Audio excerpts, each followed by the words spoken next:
Lord, wrap the silence round him tight. Stone don't speak, but it remembers right.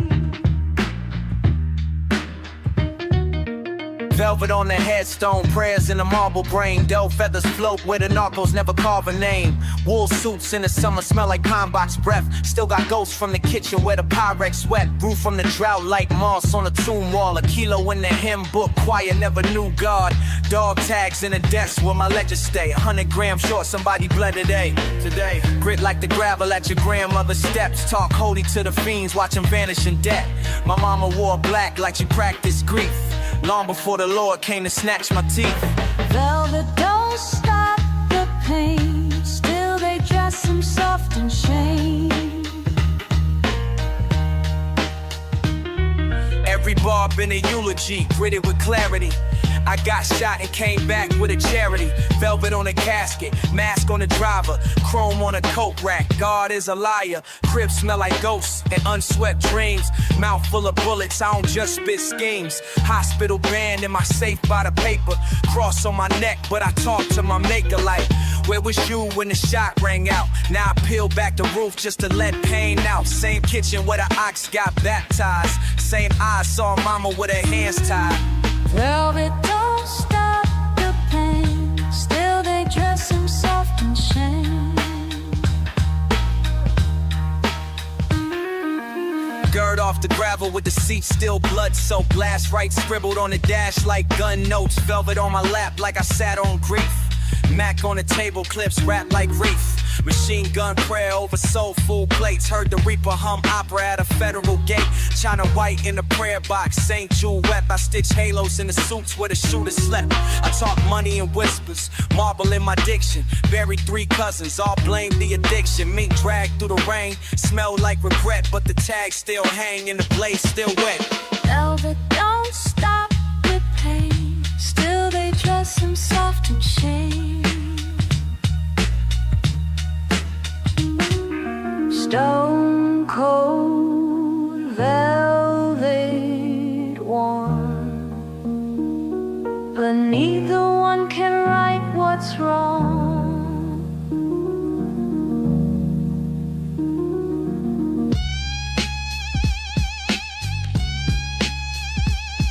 Even scripture fades on concrete, but the word walks in the blood of the street.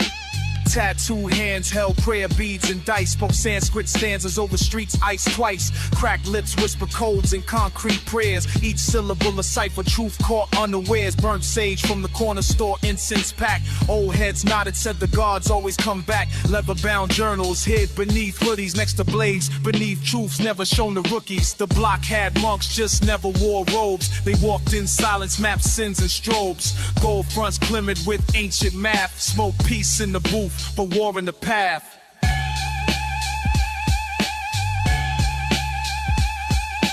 Blood on the brick like a vow unsigned. Wrote verses with ash, not ink this time. Prayers break dance where the curb meets light. Sanskrit scribbled in the rain by street light. Teachers with teardrops read psalms and slang. Taught the gospel of Glocks and how calm a rain. Protect your neck ain't just a phrase in the cipher. It's how monks on the block survived the life. Or even silence has scriptures if you knew how to hear it. Footsteps of ghosts chanting mantras near. So we meditate with beats and bass drums. In the temple of the stoop where real peace comes.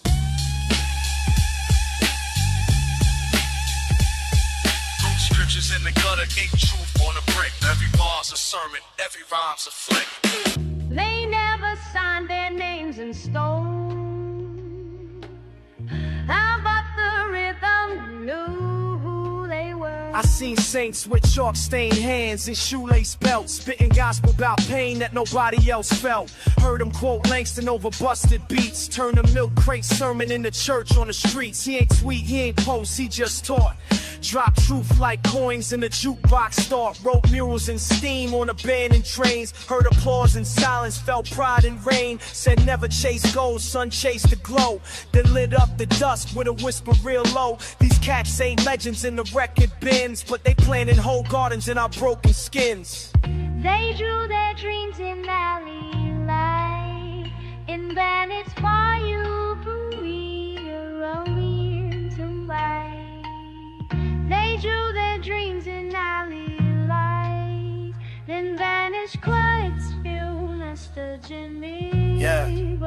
He wore a trench full of stories, stitched with grime, talked in jazz riffs, bent structure and time, painting miles with a bic on a paper plate, preach truth over break beats at heaven's gate. No grants, no stage, no frame to claim, but every verse he birthed was a moth to flame. Drop lessons with a matchstick and a Marlboro, turn trash can lids into abstract sorrows. Son, he said, don't rhyme to survive, write like your soul trying to stay alive. So I bleed on wax for them sidewalk priests who lit up the night when the fame had ceased. They drew their dreams in alley light, and then as volume rooms in light. They drew their dreams in alley light, and vanished quiet still with Desmond, you and I. God speaks in brushstrokes sometimes. On brick, on bone, on hearts, we forgot to fret. I was born between pallets of pain and hope, where grandmama's dry tears in denim and soap. My uncle used to draw sons on the back of eviction notes. Said, child, don't let the world choke the art in your throat. Crayons in the cracks of the church pew floor, while a sermon rang out through the liquor store door. I saw murals rise where they laid chalk lines, and young poets spit truth in graffiti designs. We ain't had much, but we had rhythm and grace. Turned boarded up homes in the gallery space. Some paint with oil, some bleed through the pen. We just try to make beauty where the silence has been. There's an easel in the alleyway, shadowed and still. It holds the dreams we paint when the world won't heal.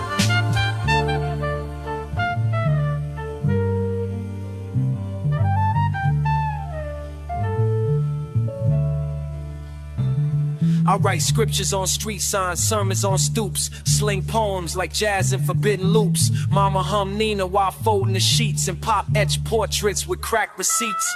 There's a rhythm in the rust, a verse in the K. I found truth in a sketchbook thrown away. No degree, just instinct to sharpen soul, turning corners of pain into pieces whole. I seen boys trace dreams on the backs of trains, throw tags on pain just to free their chains. This ain't just pain, it's a war cry, quiet and clear, of resistance in color when no one wanted. There's an easel in the alleyway, shadowed and still. It holds the dreams we paint when the world won't heal.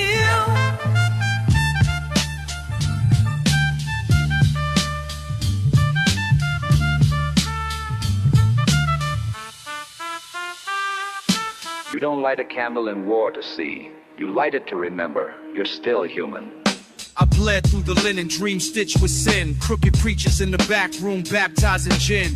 Smoke in my lungs, but the sermon still breathe. Got scripture in the clip if the spirit don't leave. Project rooftop, angels ducking the lead. They scribble in psalms in chalk where the innocent bled. Concrete gospel bullets hummed in a choir. One wrong prayer and the steeple catch fire. Mama lit candles, prayed peace to the block, but the Lord took the stairs and the devil took stock. Now it's AK rhythms and burnt incense. Holy water can't rinse with them graveyard scents. Every shell case like a testimony dropped. Deacons wear hoodies, truth ziplock. My rosary's a chain, cold metal and grief. Each bead is a body, each prayer's a thief. Gunpowder psalms in a torn King James. Recite murder ballads under government names. Salvation ain't free, they come with a stash. Buried next to a Bible with a serial scratch. Smoke rise slow where the saints once played, and the choir got replaced with the sound of grenades. Still I scribble on the margins of fate, trying to find a verse sharp enough to puncture hate. Gunsmoke gospel, preach with the flame. Psalms on the pavement, echoes wide day. They say the game got no elders, but the blueprint is hitting in the ruins, waiting for hands steady enough to read it. Cracked vaults in my cortex, I spit scrolls, blueprints buried beneath the weight of lost souls. I dust them off like a mason with memory, every bar chiseled with pain. That's the pedigree, corner codes written in blood on loose paper. Lessons from the gods, not a textbook of fakers. See men build empires, then vanish in one breath. Legacy ain't loud, it's that whisper before death. Came from where the rats talk and the bricks sweat, where the young dream in grams and die in debt. I ain't here to entertain, I decode collapse, every rhyme a prepared. Every pause a relapse. I follow trends. I follow fate with a blueprint laid by ghosts who spoke in ash and truth. And on floors I forecast, clear with conviction. A prophet with a scar where the mask met friction. Rough bridge buried deep in the marrow in it.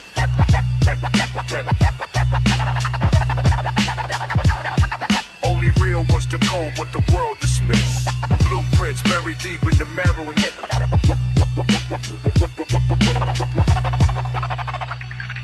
Only real was the code, what the world dismissed. I analyze angles, blueprint in my mental, schematics etched in syllables, sharp and essential. I came from the era where pain wrote the lectures, where loyalty bled out, measured in textures. The ink ain't just rhyme, it's revolt in the skies. A template for the youth who see life through lies. I watch thrones rot cause the heirs forgot what was built on stone can't survive in a plot. This ain't rap, it's architecture in motion. A cipher for soldiers submerged in emotion. Grime on my boots but my spirit stay clean. Blueprint from the block mixed with scholar routines. This that scribble gospel in a prison yard Bible, where silence means death and trust suicidal. I unroll a scroll like a blueprint reborn for the next sun risen in a crown of thorns. He fed the hungry with his last, and now his name fades in black.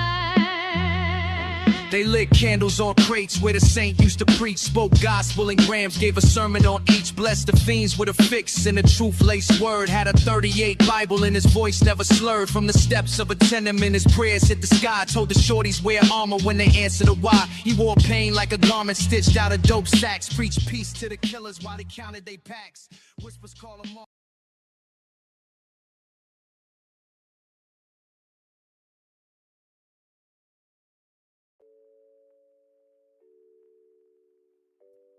Okay, chat, we should be ready to go. It's a bit of an experimental one today, so bear with me. Let's see if you'll be able to see me now. Okay, there we go. Hey, that works. All right. All right, how is everyone doing? Hi, and welcome. I'm trying to set up SocialStream Ninja so that I've got the multi-chats in one place for me to look at, and I've kind of apparently failed at doing, I can only imagine the very basics of it, because I've got the docket in my OBS, but I don't see any chats there at all, which is obviously less than ideal. I will try and maybe tweak that as the stream progresses, because it'd be pretty fucking neat to be able to see what people in chat are saying. But I'm sure we can find a we can find a way to get that done in a let's say a decent span of time. There is a lot happening. I haven't had that much time in the week, but hold on. Okay, chat. Do a hydration redeem. We need to see if it works, or if it doesn't. 'Tis important that we learn. Okay, it didn't work. It's supposed to have... Why did it not work? It's supposed to have worked. That sucks dick.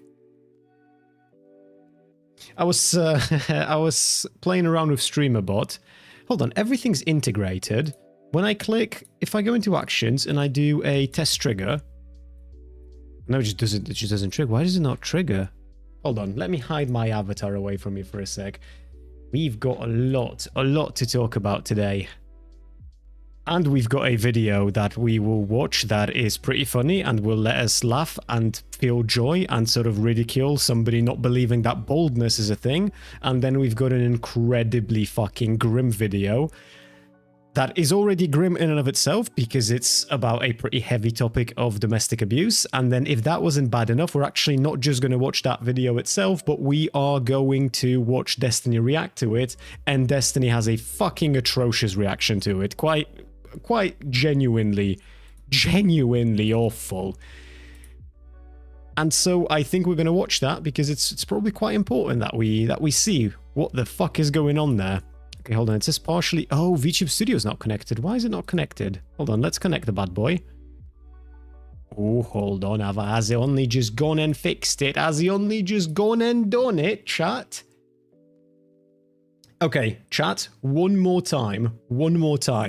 Hydration redeem, okay? And watch the magic happen on screen. It should work now. I think. Does it go down? Well, do you know what? Your mum doesn't. Fucking boom. Wrecked. It was a joke about how I have carnal relations with your mother. Get absolutely destroyed.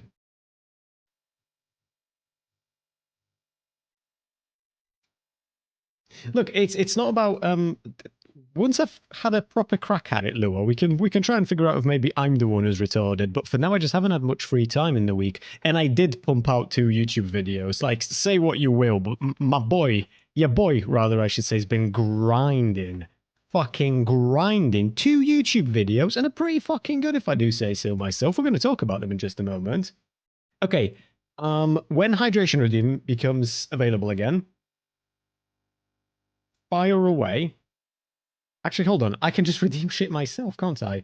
Oh, no, it's on a 2-minute timer. Okay, hold on. Doesn't have to be hydration there, though, because we've got a few other ones. Oi! Cheedo! Cheedo! Cheedo! Cheedo! Cheedo! Cheedo's disabled my redeems and I don't know how to enable them, okay? I am at the mercy of my moderators. This is not a good start to the stream. Bonk should be back on the menu. And headpads should be back on the menu, and hydration should be back on the menu. Those 3 should be back on the menu. Maybe. Possibly. Hopefully. But Cheeto's gone and disabled them, and I don't know how to enable them back. Why is it not work if it's supposed to work? That is so... That is actually fucking annoying. Okay, hold on. If I click bonk in here, and I do test trigger, it works. So why doesn't it work when you do it on Twitch? It's connected to my Twitch. I am live on Twitch.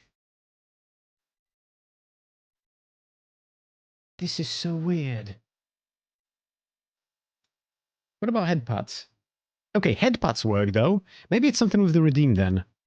You know what? Small victory. We've figured out that headpads work, and we're going to take this one step at a time. Hydration should work as well.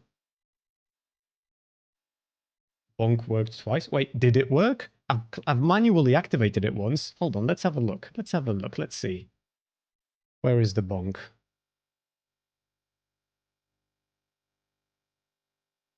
Oh, okay, it does work. Let's fucking go. I am literally the smartest man alive. There has never been anyone as good at IT as me. Genuinely fucking incredible. Okay, I feel like chat, we might as well get the show going. Might as well start talking about content because there is a lot of content to talk about. We are going to start off, first of all, with a vibe check. How's everyone doing? How are you guys? I hope you're enjoying your week. It is only Wednesday. But there is a national holiday on Friday here in Poland, and people are going to have a day off, but not me. Hey, yours truly still has to work, because that is the nature of fighting crime in the night. I am like Batman, literally, okay? And Batman doesn't take any days off until all of the criminals are in jail. And that's me. Pog is an engineer just like Muta. Oh no. We might talk about that. Not Triff today, but we might just get around to Mutahar eventually.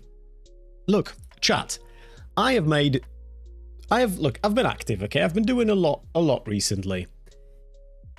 Recently we found out about this new VTuber group called VTards, right? And they were supposed to be these 5-based girlies challenging the status quo, but then one of them got doxed by Kiwi Farms, and he turned out to have been a genuinely pathetic failed Nazi grifter dude whose entire angle was going to be lying about his sex and his political opinions to coax his audience of sad right-wingers into giving him cash.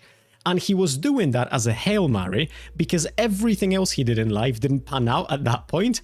And recently, he figured he might as well try this VTuber gig because he received a presidential pardon from Trump because he recorded himself breaking into the Capitol on January 6th and put the footage up on his Facebook. Now, I made 2 videos on the topic, and if any of that sounds intriguing, I highly encourage you guys to watch them because it's a fucking journey and a half, okay? It is 100% worth your time. Now, usually at this point, we'd be talking about some of the unhinged comments that I've been getting on my videos, but we actually haven't been getting any unhinged comments on these ones, but we did get one important one, so I wanna put that out there quite early on in the VOD so that the people who watch my VODs can... I just want to make sure that they will see this. The thumbnail for this video used to be different. It used to say retard, Nazi, retard. Person on the left is Akemi Kurai, she made a group. The Nazi in the middle is Nachisu Miku. This is the dude who is a Nazi, I should say. It's a whole thing with this dude. And then the person on the right, it used to say retard here, and this is Shiro. Shiro only gets mentioned in this video because out of all of the people involved in the story, when she realized that Nachisu Miku is a legitimate Nazi, like an actual Nazi, and not just somebody shitposting, Shiro got the fuck out of there, dipped, left. And in my video, I praise her a little bit for doing that, but I mostly ridicule her for the fact that it was really easy to figure out that Nachisu's a Nazi, so she shouldn't have gotten in bed with her to begin with. But Shiro left a comment on my YouTube video right here. It's possibly the best video I've seen on this so far. The only inaccuracy I found is that none of us knew Nachisu would be joining. He was the last member in, only Akemi knew him. This is something I just, for some reason, didn't consider this whatsoever. I was not thinking even remotely about the timing of events for, like, the actual creation of the group. And if this is true, and I've no reason not to believe Shiro, she's even included a link to an interview here, which I watched a little bit of, but we're probably not going to watch on stream, I'll tell you why in just a sec. Then my criticism of her is not accurate. Everything else in this video, still 100% true, pure banger, trust me, these people are fucking mental. But I felt like I should change the thumbnail. We're going to change her retard to unlucky, because that's kind of how I feel about her at this point, right? Because it's fucking unlucky that she wanted to join the VTuber group, and a friend invited her in, and then invited a Nazi to join thereafter. Bit grim. But I wanted to clarify, essentially, that she, out of all the people involved, Shiro's the least retarded. Now, I'm sure that I have some disagreements with her, but, you know, you gotta correct the record when something like this happens. And that's what I'm doing right now. So just when you're watching this video, and you should watch these videos, okay, they're fucking good. Just so you know, Shiro, least bad out of all of them, to a point where she's only included literally because she left, and that's like a notable thing because nobody else did. Although to be fair, now everyone did because the group fell apart. But if you want to find out more about that, you'll have to watch both of the videos. I've already watched those, very good. We've got people in the YouTube chat absolutely mogging the Twitchers right now, because the people in YouTube chat I know have watched it, because I recognize some of the names from my comment section. But yeah, so just to further talk about Shiro, just for a little bit, Shiro linked me an interview of hers, and she said that it's to be expected I hadn't seen this because this only went live, I think, after my video. This is 2 hours 19 minutes, and I've watched a bit of it, and Shiro clarifies her position and what's going on. I don't think I'm going to watch this on stream with you guys, because I'm going to be honest with you. I put this on earlier when I was still at work. I put it on my second monitor, and when you start this video, like the first 2 minutes and 30-ish seconds is the Dawn of Everything dude saying a prayer. I'm not joking, by the way. He is genuinely like doing the whole like fucking Jesus praise everyone, love everyone, and all that shit. Where is it? Hold on.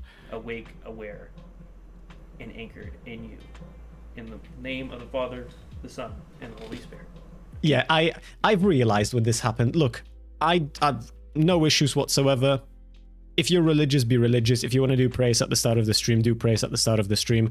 But obviously, this is not like this is not a React content. You know what I mean?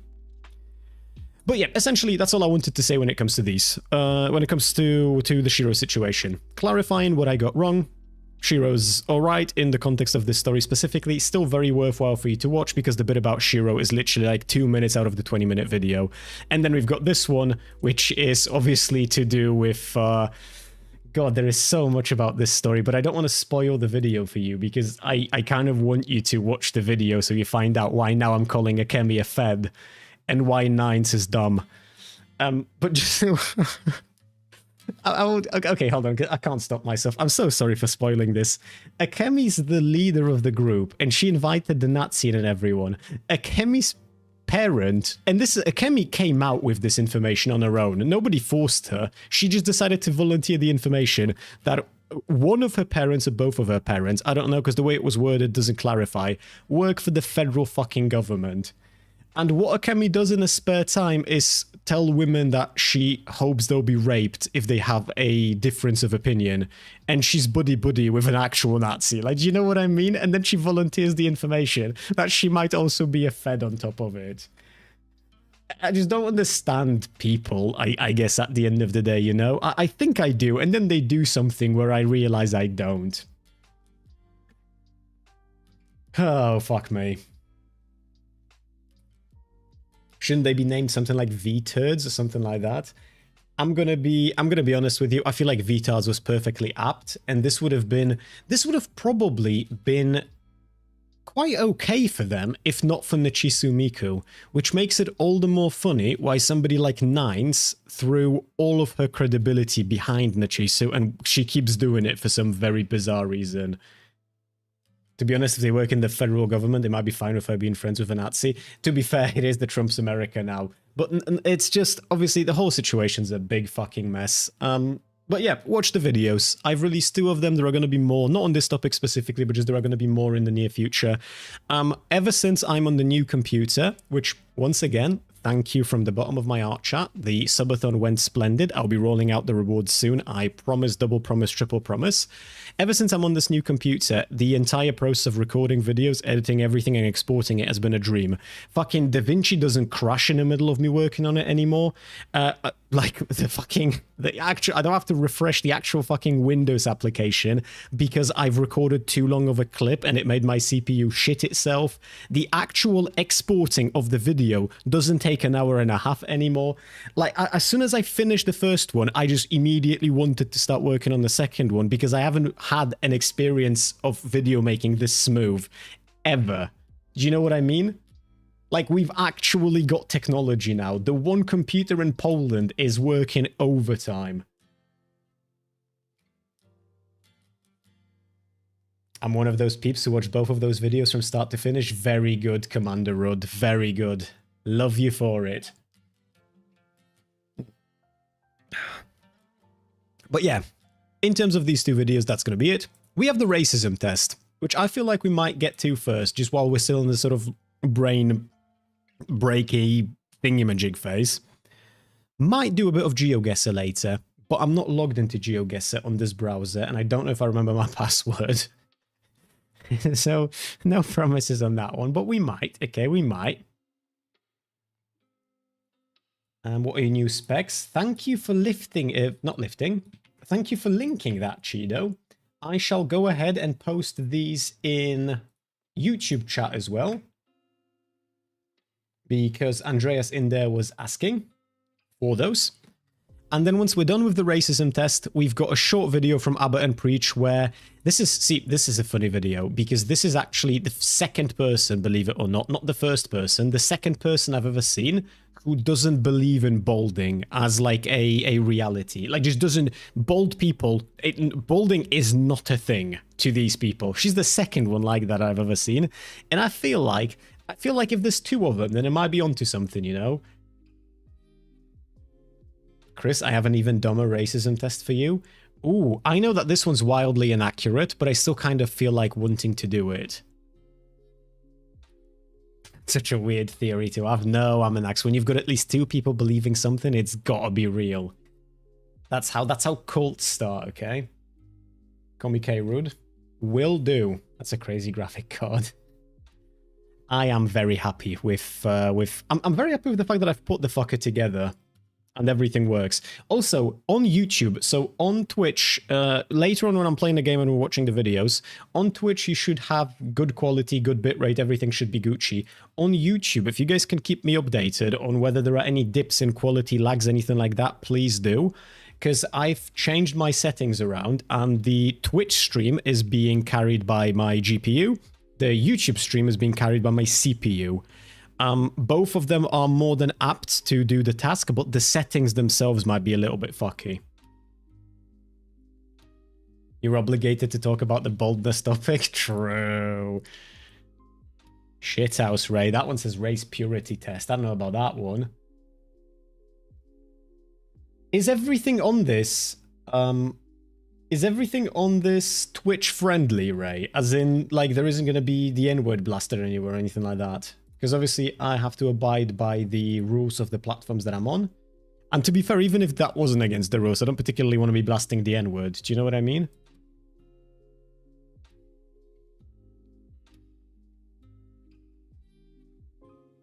Oh, nice, Matt. I'll check it out. Oh, my apologies. I feel like another one's coming. Maybe not. Maybe false alarm.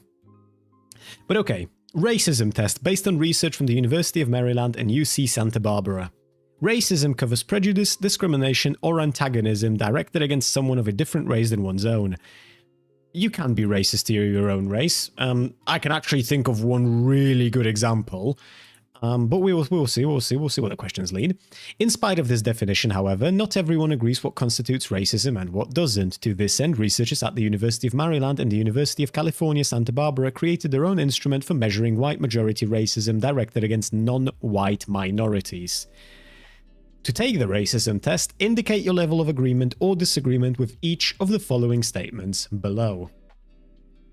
Unfortunately, there are slurs and it's asking you if you use them. Oh, that's not good. Because I don't want to have to deal with, like,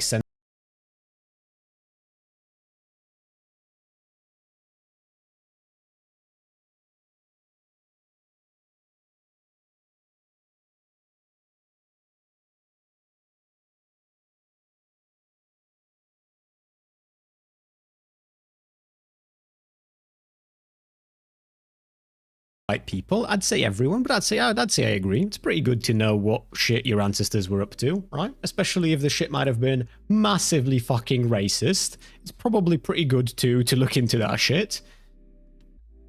It's specifically white people. Well, white people aren't exempt from this. So I guess I still would say I agree. Is it offensive to suggest to non-whites that they look like celebrities who share their ethnicity? For example, that Asian people look like Bruce Lee, black people look like Will Smith, etc. I don't think so, no.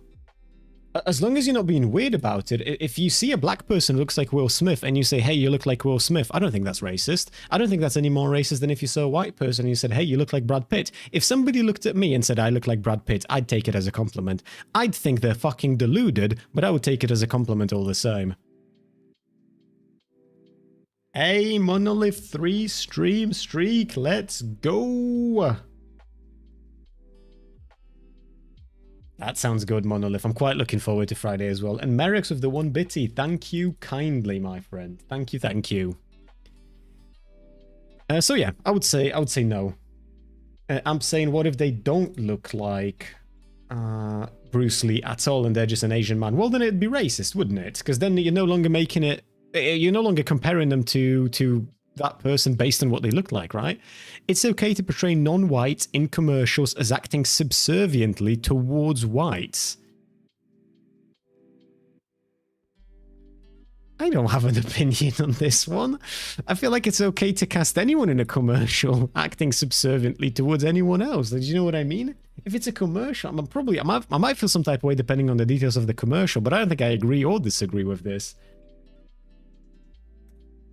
Also, I will say, this is specific to... This is like testing a very specific type of racism. Cheeto, correct me if I'm wrong, but I think it's...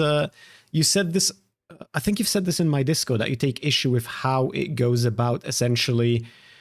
It's specifically, what is it? American whites racism to Asian people? It's something along those lines? Something as such.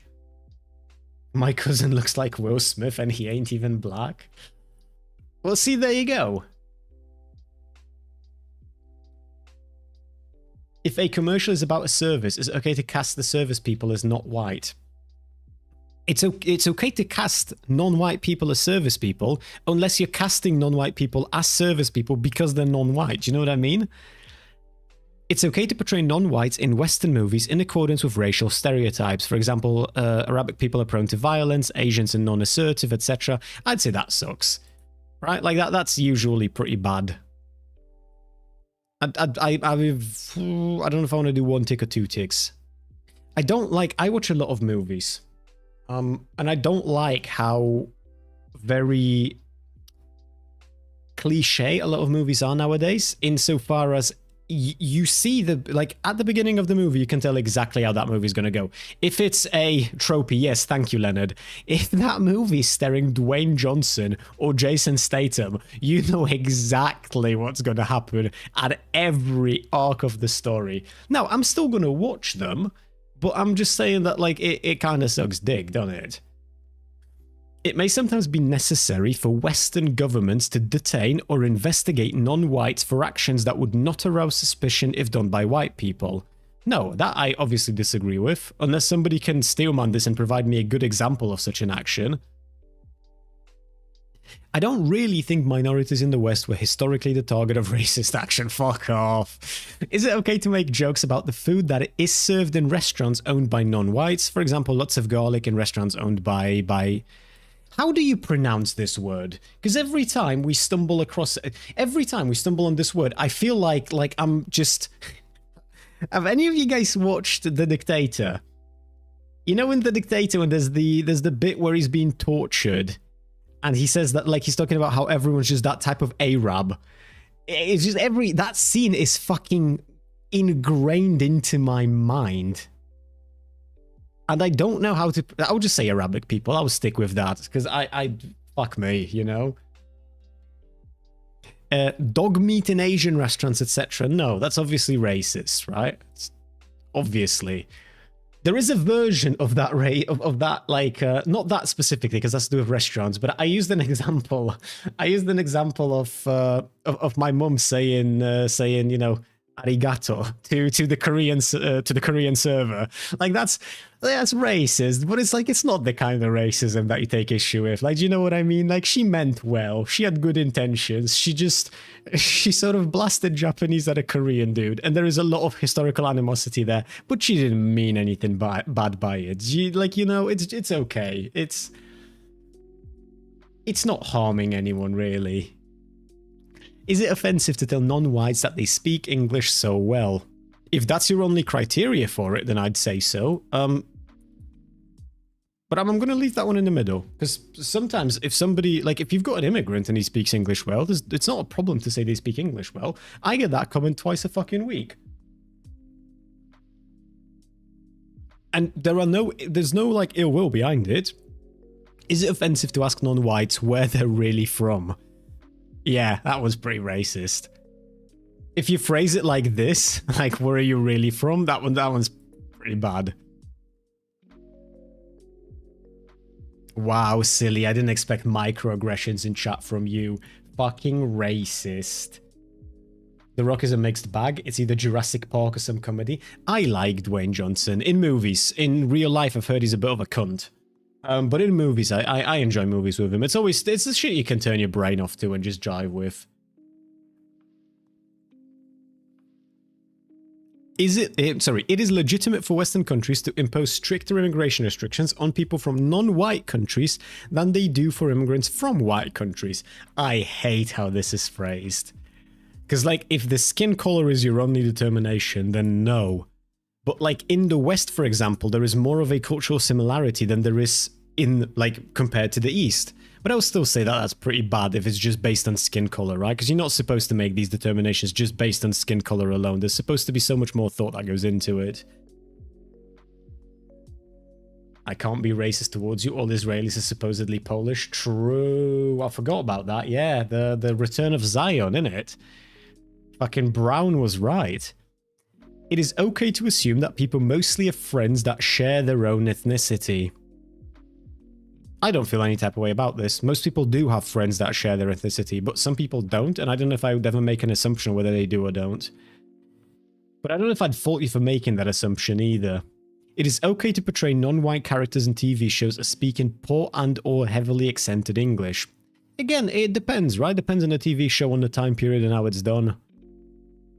Some of it is okay, some of it sucks dick. Speaking of that, have you guys seen, there is a new TV show, I don't remember, fuck, it's, Jason Momoa plays in it, the Chief of War, I think it's called, something like this. Hold on, Jason Momoa, Chief of War. Yeah, it's a Hawaiian historical drama where he portrays a historic chief of war around the I actually don't know what year it is, but it's like they still had muskets at that point and not fired, like not guns, like not M4s. Do you know what I mean? There are 3 episodes of it out, I think, and it's very good. I highly encourage you guys to watch it. It's a lot of it is subtitled because people speak Hawaiian in that TV show, but it's good. If you don't mind reading, it's good.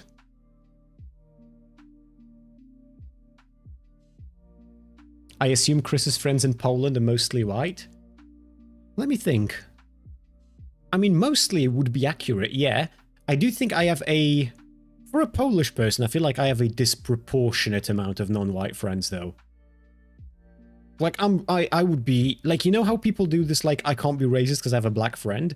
I have several. Like, I really can't be racist. Just absolutely, got that one in the bag. They still had musket. That's a period from the 1600s until the 1870s. Then it's somewhere around there, right? It is offensive to ask non-whites if they can teach you sports that people of their race have traditionally been good at. Example of black people can teach you basketball, if Asian people can teach you martial arts, etc, etc. I mean, yeah, if that's your only... if you're solely going by the skin color again, then yeah, that's going to be pretty fucking racist. Is it offensive to suggest that all people of the same non-white ethnicity look alike, i.e. all black people look alike? Yeah, of course it is. Come on, bro. Racism in Western countries is mostly a thing of the past. Nah. Racism nowhere is a thing of the past, nor does it appear to be going in a direction where it becomes a thing of the past. That motherfucker's yo-yoing there and back, and it ain't going away anytime soon. It's okay to portray minorities in commercials as being bad at English. Again, no, if the sole point is that they're a minority, therefore they're bad at English. Chris, I'm friends with mostly brown people and I'm still racist against brown people. That's not a get out of jail free card. Yeah, but to be fair, Beans, that's a you issue. That's a you skill issue. Like, you are racist in general, but you're a very weird person in general. You think you could take on a wolf. And you're, what, 4'6", was it? 4'7"? You're legally at a height when you could try and get some money out of the government to get yourself some fucking assisted shoes or some shit. In a fight? Yeah. No, Bibi, not just in a fight. She thinks she could take the wolf on if it's hungry in a fucking octagon. Like, we're not even talking about fighting one out in the wild. She thinks that they put her and a starving wolf in a cage and she comes out of that victorious. That's the level of fucking delusion we're dealing with when it comes to Beans. At KrysSpeaks, do you have Russian friends, though? In real life, no, but in real life, I don't know anyone who's Russian. I have a Belarusian friend from Belarus, but I just don't know anyone in real life who's Russian. It is okay to assume non-whites live up to their racial stereotypes. Example, black people are good at sports, Asian people are good at maths. Again, no. Western history books should take care to stress the contributions of non-whites to Western civilization. I would say yes. You can be very distasteful about how you do it.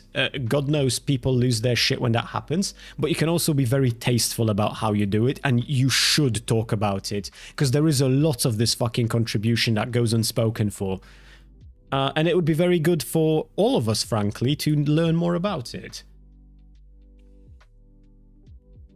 It is okay to ask non-whites if they know a friend, co-worker, or a classmate of yours who is the same race as they are. God, I used to fucking hate that in school.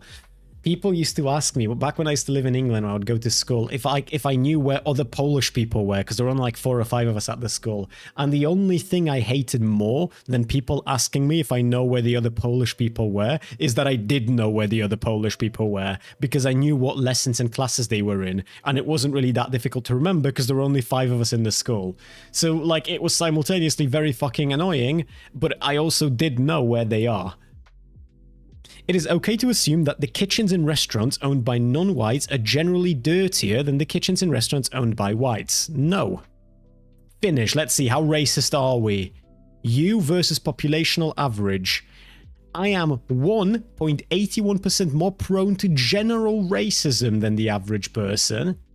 I am 10% less prone to socio-historical racism than the average person. 31.93% more prone to perpetual foreign racism than the average person. I'm at 75%. Shithouse. Fucking 3 out of every 4 brown people in Poland would not have a good time around me, apparently. 7.9% more prone to racism than the average person overall. Obviously, I will say, just so that everyone's fully aware, this test is dog shit, and we all know that it's dog shit. It's... but it's funny to do. Jesus, Chris? What do you mean, Jesus, Chris? What do you mean?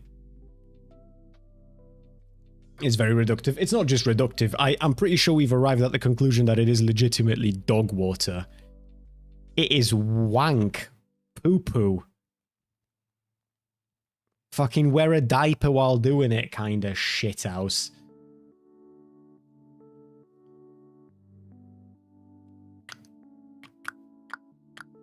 Do you know Krzysztof? Yes, I know every Krzysztof. Mimicking YouTube chat. Everything you think was invented by an American was invented by a German. Anything you think is German is actually Austrian. Anything you think is Austrian is actually French. I know of one very famous case of people thinking that something's German when it's actually Austrian. But I don't know if I want to talk about that. Lauro, I also love taking bullshit quizzes. I genuinely do too, Lauro.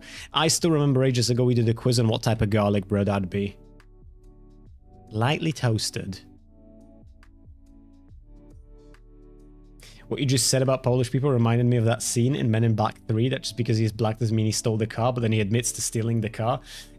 I should rewatch all the Men in Black movies. I feel like I liked them a lot when I was younger, and I wonder if I still would now that I'm a little bit older. Chris is a fish in the Polish racist wars, not realizing what is flowing through his gills. No, bro, trust me, especially when you're a lefty and an online lefty like I am, and when you live in a socially far more conservative place like Poland, and when you've also been educated in a far more socially left-wing place like the UK, trust me, you hear all of that shit around you. It's just you can't fight all of it, can you? Because it's not feasible. Hey, BedMonster34, how you doing? Hi. We have just finished taking a racism test where it turns out I might be more racist than average. I disagree, but you know, who am I to argue? And now we will be moving on to a funny video. First, I'm going to turn the game on, and I might have to... The new reply system is AIDS on the Ice. What's the new reply system like? Is it something new on the phone, Lua? Because on PC it looks the same for me as always. I played a little bit of Wuchang on my own. Not a lot. I think I defeated 2 bosses, but like one of them wasn't even a legit boss. It was just an enemy that I bumped into, and it had like a big health bar and everything, but literally one-tapped her. And then one actual boss, but it was also a pretty dog shit boss. And I completed most of an area that I haven't done on stream, and I think I got to the last boss of this area, and I had my fucking ass handed to me twice, and then I figured, you know what? This feels like a stream fight. Not an off-stream type of fight. So, I'm gonna get the game going, just bear with me 2 seconds, because I might have to turn it down a little bit, and I'll definitely have to tweak the resolution, because I've got it full screened. And unfortunately, Twitch fucking hates ultra-wide setups. So we're going to go back to windowed. And regular HD, and I might have to turn the volume down a spoonful.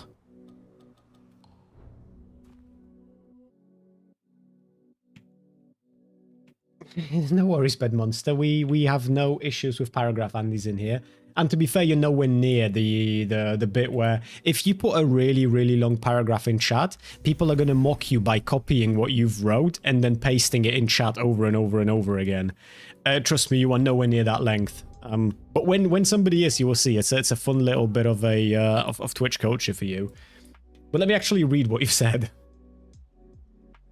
I think that's a very interesting thing because it shows you that even though you yourself know that you're not racist, everybody has biases, and so those could feed into why you might be seen as more racist by taking the test.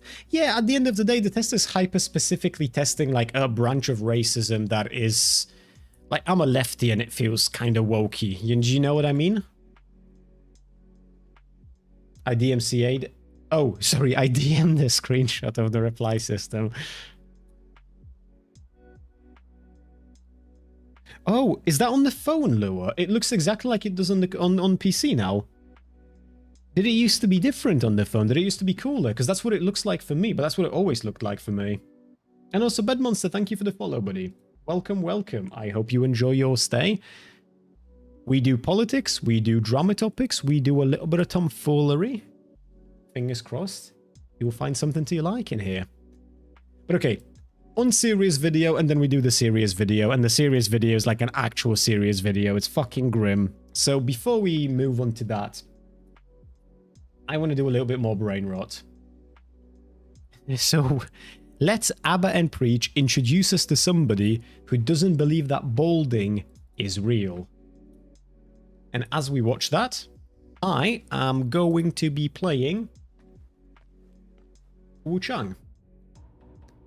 I think as far as my character goes, I'm exactly where I was at when I finished streaming. I've leveled up a few times, but I've only... I don't think I've leveled up anything like super relevant. Just, you know, just the basic shit. Like, the actual gameplay loop hasn't changed at all. The only thing maybe is I've got this new ability to counter with the sword, and I was hoping to attach it to the first sword ability, and it wouldn't let me, because I think those are tied to the weapon itself. So I attached it to the second ability, but I'm not sure if I like it, because I lost the ability to kick in favor of, well, whatever this is, right? But we'll see. Also, this boss is difficult. I've only fought like 2 or 3 times, and I could tell by the moveset that we're gonna be on her for about an hour at least, I think.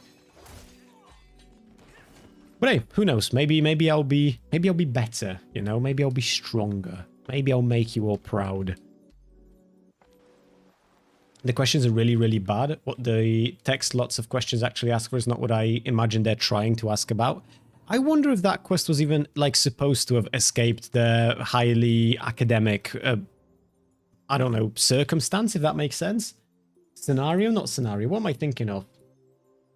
You know what I mean, though, right? Like, I don't know if it was supposed to have been made available for public consumption, is essentially what I'm getting at. Brain rot, so let's go from 1 to 10. How skibbity are you? It's the kind of brain rot with this person. Be real with me. Right here. Let's see if this works. It works. This person doesn't believe that balding is a thing, actually. So that's a very curious type of balding. Yeah, that's a very curious type of brain rot. Laura saying my favorite one was Quizzle, what fruit are you? And there were 2 questions. Choose your favorite fruit and what's your gender. It seems like a good test, to be quite honest with you. Back to Docker. Wait, what does that mean, Lua? What's that mean? Come on, it's a 30-minute video. Come on. I don't believe in male balding. Why? That's a good start. I don't believe in women menstruating. What are you saying? Now let's hear her out. Let's hear her out. Be real with me. I don't believe in male balding. Why? First of all, if you're a male and you want to go bald, that's fine. Like, good for you. However, if you're a male and you don't want to go bald and you're balding anyway, that's where I take issue. Because women in this day and age have to do so much to upkeep their looks. And men cannot be bothered to just put some cream on their head or take a...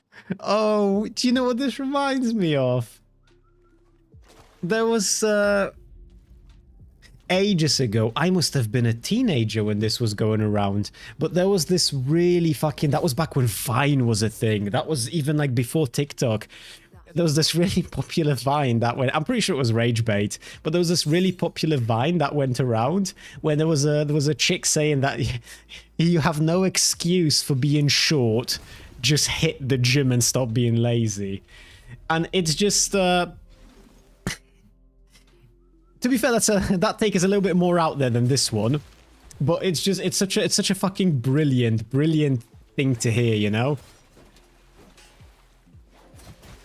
Fuck me, this is gonna be a rough fight. A little vitamin or get a hair transplant even. Women are doing more than that. There's more stigma for guys to do beauty products, and that includes like hairline stuff. Guys are like more generally insecure about doing stuff like that because they're not really supposed to. This Beauty is products, Sigma. we were sold that that's a girl's thing, not a guy's thing. I don't know how much of an excuse that is. There's not as much pressure on men in society as there is on women to upkeep their looks. And they just I mean, kind of there's get some truth resigned to the that, fact sure. that they're going bald. Versus if you ask any single woman something that's happening to their looks that they don't like, they will go ahead and fix it. Whether it's like an at-home DIY solution to like professional, super expensive treatments.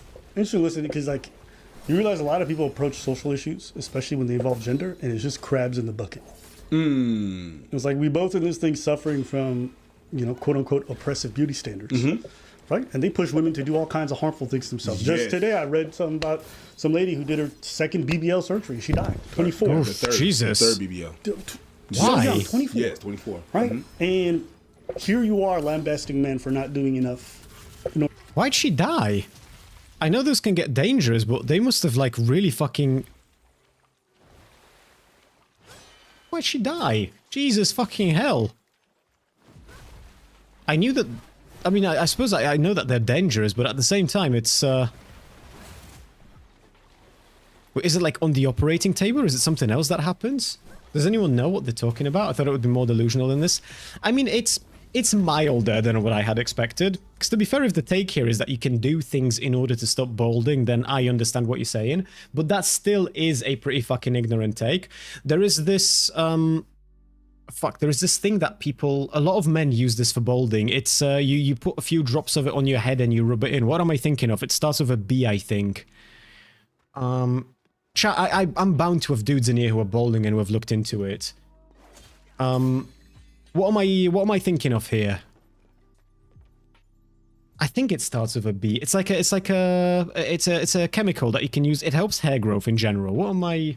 You can get it in tablets as well. Hold on, let me Google this.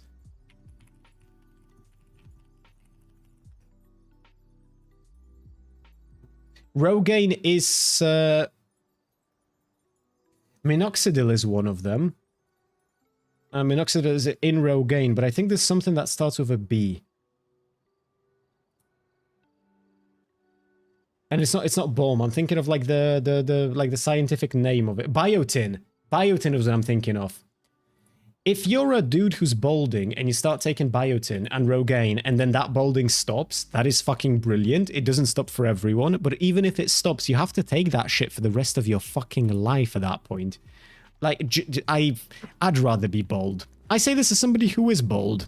I'd rather be bald. You know, like at some point, it's best maybe to accept your fate than be on that shit permanently. In general, you can prevent baldness. If somebody wants to fund my trichotherapy, then sure. They work, but you have to be proactive and very consistent. Yeah, but very consistent means that, like, from now in perpetuity. Yeah, biotin, the vitamin and Rogaine. Yeah, not Rogaine. Minoxidil is what I'm thinking of. You will have people use derma rollers, because you can do that for your beard as well. If you've got a patchy beard and you jump on something like a derma roller and a minoxidil, you can grow a fuller beard. Maybe not necessarily a full one, but a fuller one. But then you have to stay on that shit. Or otherwise the gains go away. It's not cool. It's not cool at all. Why do people go bald? A wide variety of things. It could be something like a bad diet. It could be something like just a general unhealthy lifestyle. To the credit of the person, who is saying that she doesn't believe in baldness. But it could also be something like too much testosterone, right? Like yours truly, fucking stallion energy, baby girl. Did the game just crash? The game just crashed. I alt-tabbed and the game crashed. That's not good. That's not fun. Let me turn it back on. I want to fight the boss. We ain't crashing shit today.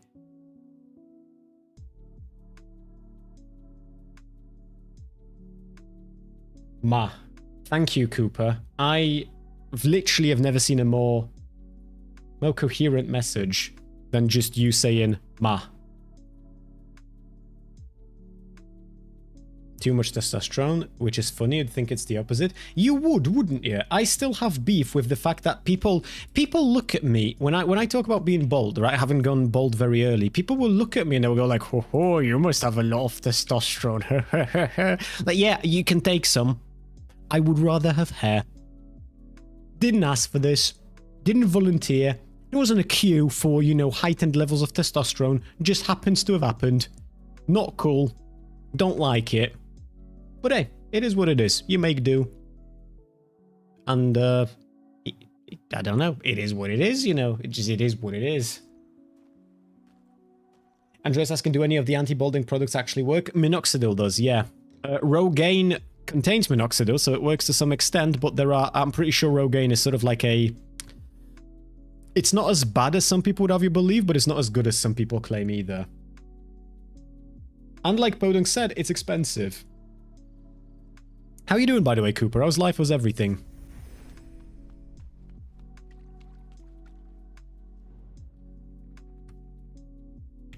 Oh, Erg is using a lot of scientific terms I do not understand, so I am going to refrain from commenting. I think pretty much everyone takes biotin. It's like in basically all the food, isn't it? It is Cheeto, yeah, but you can take more, right? I think some people recommend it as like a like the extra ain't gonna do anything bad, and it makes sure you have the extra. It's a little bit like what Ergi said, insofar as like it will work for some, for others it will be placebo, for others it will just lead to some other good outcome. It's the whole thing is shit's complicated, you know. Ooh, get fucked. In order to avoid balding, because women are willing to go that far to maintain beauty looks. But it's like women are also oppressed by that kind of idea. It makes women feel ashamed of their wrinkles, which is a natural part of aging. It makes women ashamed of their lips, which stretch is their marks as well, given thing. And now they all get lip filler. We've like normalized this idea that we're supposed to do anything for beauty standards. And like now we've even got to the point where it's like, man, you better fucking keep up too, or else I ain't gonna feel bad for you. It's like, okay. But isn't the solution to this not that men need to keep up with the insane like race to the bottom that women have, or to have a head start in? Isn't it? The response should be, shit, this is oppressive. And you know what? Men are feeling it to a degree. And it's not good for nobody. This video is just further proof that people don't look for solutions. They just want to make sure that everyone else feels their pain. That's it. That's all this video is about. People not trying to fix I don't like nothing. this, boss. Nope. I asked the question, what's the point of this mentality? Like, how much more are we going to push women to conform to these beauty standards? I don't think it's good. Like, I'm never going to be sitting... And look, you know, men play a part in it because men oftentimes glorify these, like, you know, inflated bimbos, right? They chase after them. They throw the money at them. They highlight them. They follow them on Instagram. They spend money on these women. They chase them. So, like, women conform to that. And then in return, women are like, well, you made us... But I just think this kind of back and forth is stupid to me. No, I suffer. You should suffer too. That's really what it is. No, I suffer. No, suffer. Hey, slap yourself. Yeah. I don't want to so do fucking goofy. Harder! Fucking channeling is in the Myron Games with that. Fuck you. You see? Do it! Better! I want to be rid of my hair. It's a fucking bother. You can just shave your head, Mimic, can't you? Picked up a good new protein powder, which is more like a juice mix. Ooh, what kind of protein powder are we talking? I just use regular whey protein. I do Huel as well. Huel's between like a half decent diet and Huel, I get all of my protein intake, and then I have just regular, I think, banana or vanilla, some shit like that, that I will every now and then have just to top myself up.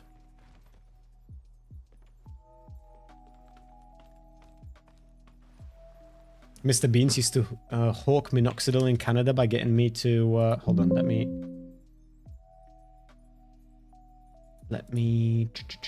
I want to see more of chat. Should be able to. Mr. Beans used to hawk minoxidil in Canada by getting me to bring it from America. It was 5 times more expensive there. Shit.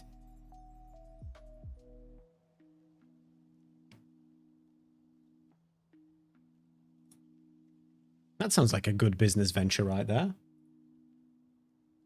Hugo sounds like a comic book sound effect related to throwing up. It's a diet. It's a liquid diet replacement essentially. It's a bit like a protein powder, but I make it with warm milk, and I've got a flavor of Huel that's basically like cinnamon, a cinnamon bun flavor. I think it's literally called. And so when I have it with hot milk in the evening, it makes me feel like I'm drinking Cineminis. You know what I mean? I like it a lot. Very cool. Makes me very happy on the inside. You fucking see, this is what's wrong. See, I'll check it out later. How about we just all stop slapping ourselves?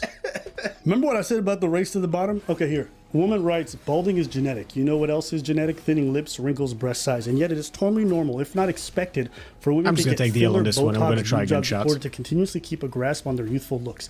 And I ask you, maybe I'm unaware, how many of you are being told this by your partners? I was told that when women change, they change for themselves. Dude, I know some dudes who... I know people... It sometimes makes you wonder, though, because I know dudes who look like...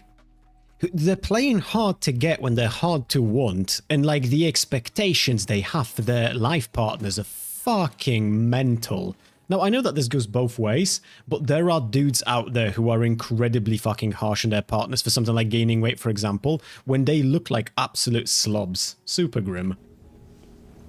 So you guys self-impose, supposedly, this whole beauty standard on yourselves. And then afterwards, turn around and try to impose it on men. And say, we don't deserve sympathy because we didn't take the same road as you. That's a bar. And you also, it's like, you know, it's them tough things, it's these messages that don't make sense when you think about it in the grand scheme of things. That's a bar. Right? Apparently, it's our fault that they do this stuff, and so they shouldn't feel sympathy for us for that reason. Man, no, I don't. I do it for me. Okay. Man should do it too. For us, no, we good. How about that? What do you think? Like, I don't believe in balding because you have to do. I understand what you're saying because there's more pressure on women about looks, but there's more financial pressure on men. So, you know, give or take, everybody got their issues. Well, she's saying that women would do more to maintain their looks and to keep their shit together, whereas men don't. So why should I feel sympathy for you? That's the point she's making. Oh, okay. Don't.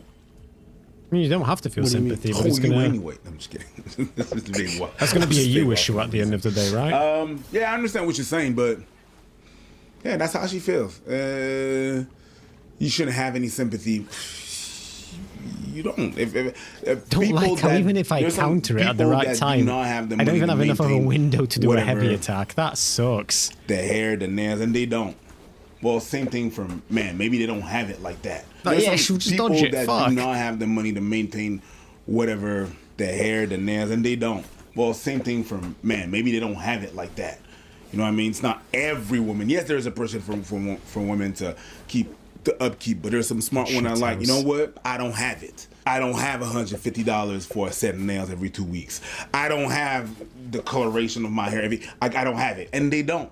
And they decided that shit's expensive too. Like nails are also expensive as hell. They take it on the chin like a champ, and I appreciate that too. Yeah, you know, natural parts of life shouldn't be things that we feel shame for. You having wrinkles should not be a shameful thing. And I think it sucks that women feel the need to do all this Botox to avoid wrinkles. Show your age. Age is a beautiful thing. But we've convinced the world, and we've convinced ourselves, and we've convinced women that them aging is bad. And men reinforce all the time. Men talk about, I want an 18-year-old, blah, blah, blah, blah, blah. Okay, well, you know what? Keep it in your then pants, that's going to make a lot of these older people resentful. Why? Because you keep telling them they're shitty because time happened. Time. Not something you can control. Time. And in that same token, when you're balding, and then people don't show you empathy, it's because that's the boomerang hitting you in the face. We've made all of these natural processes of life something that we should be feeling bad for. You know, oh, this nigga's hairline. Oh, this shit's receding. Oh, this shit is like, damn, well, what's the fucking point of this? I think this is probably one of the worst aspects of being a Negro that I don't like. Yo, black folks are obsessed, and I get why. I get the cultural, historical aspect. I can't speak to like the black people side of things, but as a white person, depending on whether you're American or not, you might not consider me to be white, but as a white person, that shit's very very common here as well. It's I don't know if like the degrees are comparable, but there is a lot of that too. There's a lot of that going around. It's not cool.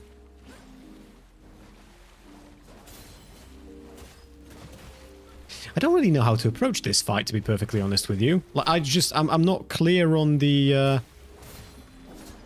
I'm just not clear on what the strategy here is supposed to be. But we constantly perpetuate it to ourselves. We constantly push ourselves. Oh, you're not flying up, you're not dissing up, you didn't get your lineup exactly like this. It's like, bro, it is crazy how much we all participate in these beauty standards and making people conform. And the irony of it is that say we love people being themselves, but we push them to conform every day. On one side, you got to be real. And the other side is, what are those? Yeah. Yeah, it's interesting that we have moved past the point where we're even questioning beauty standards anymore. Now we're just saying, hey, bitch, you're not trying hard enough. You didn't spend enough on your fit, your hairline. It's like, what's the point of this? What are we teaching our kids? What are we teaching ourselves? That we are less valuable because we didn't conform to this whole idea of how this is like the box that niggas gotta fit into? It's stupid. Now we've gone so far up this weird ass wheel. Yeah, that now it's just like, is that gray hair? You're a fucking loser for reaching 50. Fuck you. Is that a wrinkle, my nigga? Botox. And you think what I'm saying is crazy now. Niggas is already getting Botox. And it's only going to be expected more.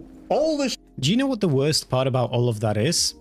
The bit that I hate, I'm very happy that this is not quite as popular here in Poland, because obviously the prices for cosmetic enhancement like these are very, very high, comparatively speaking. But the worst part about people who do this shit is that if it doesn't look good, you sort of have to take part in the lie, and everyone around's gonna have to pretend like it doesn't look like absolute shit, because like, what's the alternative really? What, are you gonna bully that person? They're probably more unhappy with this than you are having to look at it. So you're obviously, you can't be a dick about it, but when it looks bad, and then everyone has to be part of that delusion. It's a little bit like back in the day when some dudes would not accept balding, they'd get toothpaste, but they weren't good quality toothpaste. It'd be like fucking badger fur on top of your head or some shit like that. Like somebody shaved their cat's tail and put it together with a little bit of tape, and they put it on their head, and like everyone's supposed to take part in the lie. But why? Shit that we've been putting on ladies is putting on us now. I get where she's coming from. I just think this is the wrong way to handle stuff. And I also say one thing she said at the beginning is like, oh, you know, men, you know, when their beauty shit starts fading, like, you know what I mean, they just say it's out of my control. That's not true. If dudes is gaining weight, guys are super hard on each other to fucking say, yo, lose that fat. But I do understand the fact that guys are also like, hey, I don't know if I want to go under the knife and get a cut, because honestly, what the guy said is true. That is something that was mostly open and reserved for ladies. Even this whole hair transplant, they still clown each other. The same way women used to clown other women for getting boob jobs, but now it's normalized. Nobody cares. Dudes is gonna get to that point soon, but we're not there yet. We are where you guys were about boob jobs 30 years ago. It's just all slowly, we pushing it. I'm telling you, bro, that whole cyberpunk future is happening. All you motherfuckers getting prosthetic dicks, prosthetic limbs, y'all gonna have fucking filters that literally just change the shape of your face. It's all happening. I already know so many people line up to get them microchips and shit. I'm telling you, it's only a matter of time. It's not something that's not even a trend. It's not even real. We think because of the algorithm, we think it. I remember ages ago I had this conversation on stream. I was saying that when we eventually get to a point as human race where it becomes possible to, like, you know how in RPGs you have character customization screens. If we ever get to a point where you can do that to yourself, body dysmorphia is going to be on a level fucking unseen before in the history of human race. Because like, you think it's going to fix it, but it won't. It will make it so much worse, because there's going to be no degree of acceptance, because the customization option is going to be there, and it will be fucking grim. It's real and happening more than it's happening, and so we indulge in that, and then it becomes that eventually, that reality. I also don't feel bad for balding niggas, because look at my full head of hair. You know what I'm saying? Got that habit of life. You know what I'm saying? Okay. I remember the day when you told me you never grew your shit back. I was like, you're lying. But you know what happened? Once you cut your hair, I felt a calling. Something wasn't right in the force. We can't both not match the logo. Because then I gotta pay a graphic design, which is not that expensive. No, I just take it. Not like I have any other choice here, but fuck me. Yes. Oh my. Have you watched Altered Carbon? Yes, I have. Yeah. Stupidly stubborn. Shooby doop doop doo. Wow. They're gonna be like, yes. I thought we were gonna Motown that shit. Shooby doop doop doo. Yeah. Oh, Chris Brown. My bad. I said. Yeah. Yeah.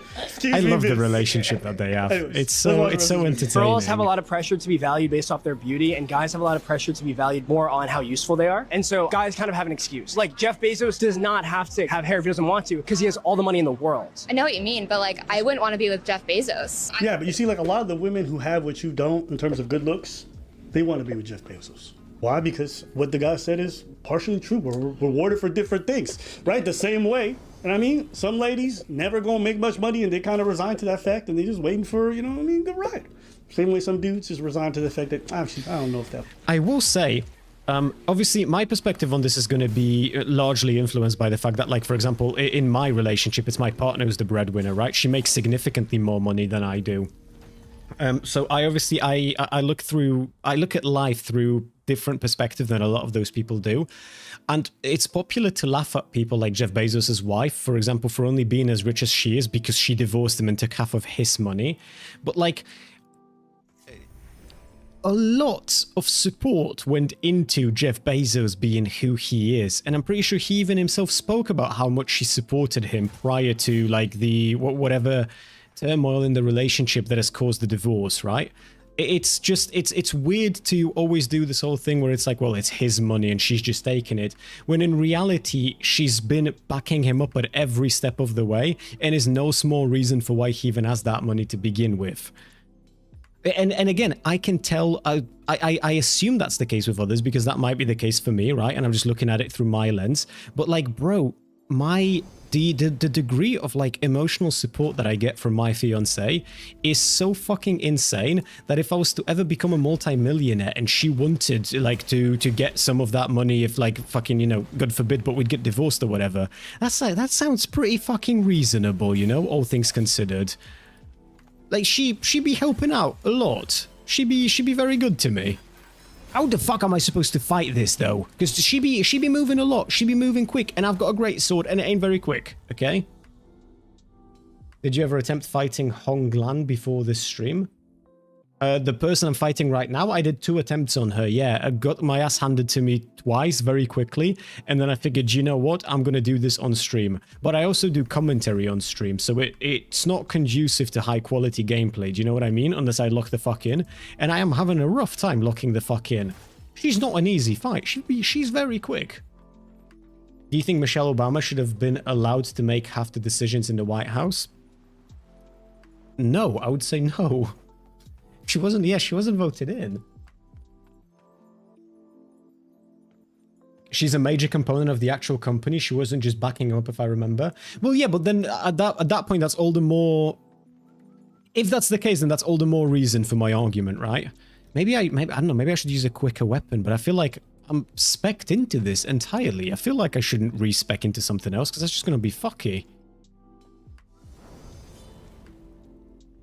I don't know. We'll figure it out, chat. But anyways, the police don't shoot enough white people. They should shoot more unharmed white people. That is the solution to police brutality. Just mess everybody up.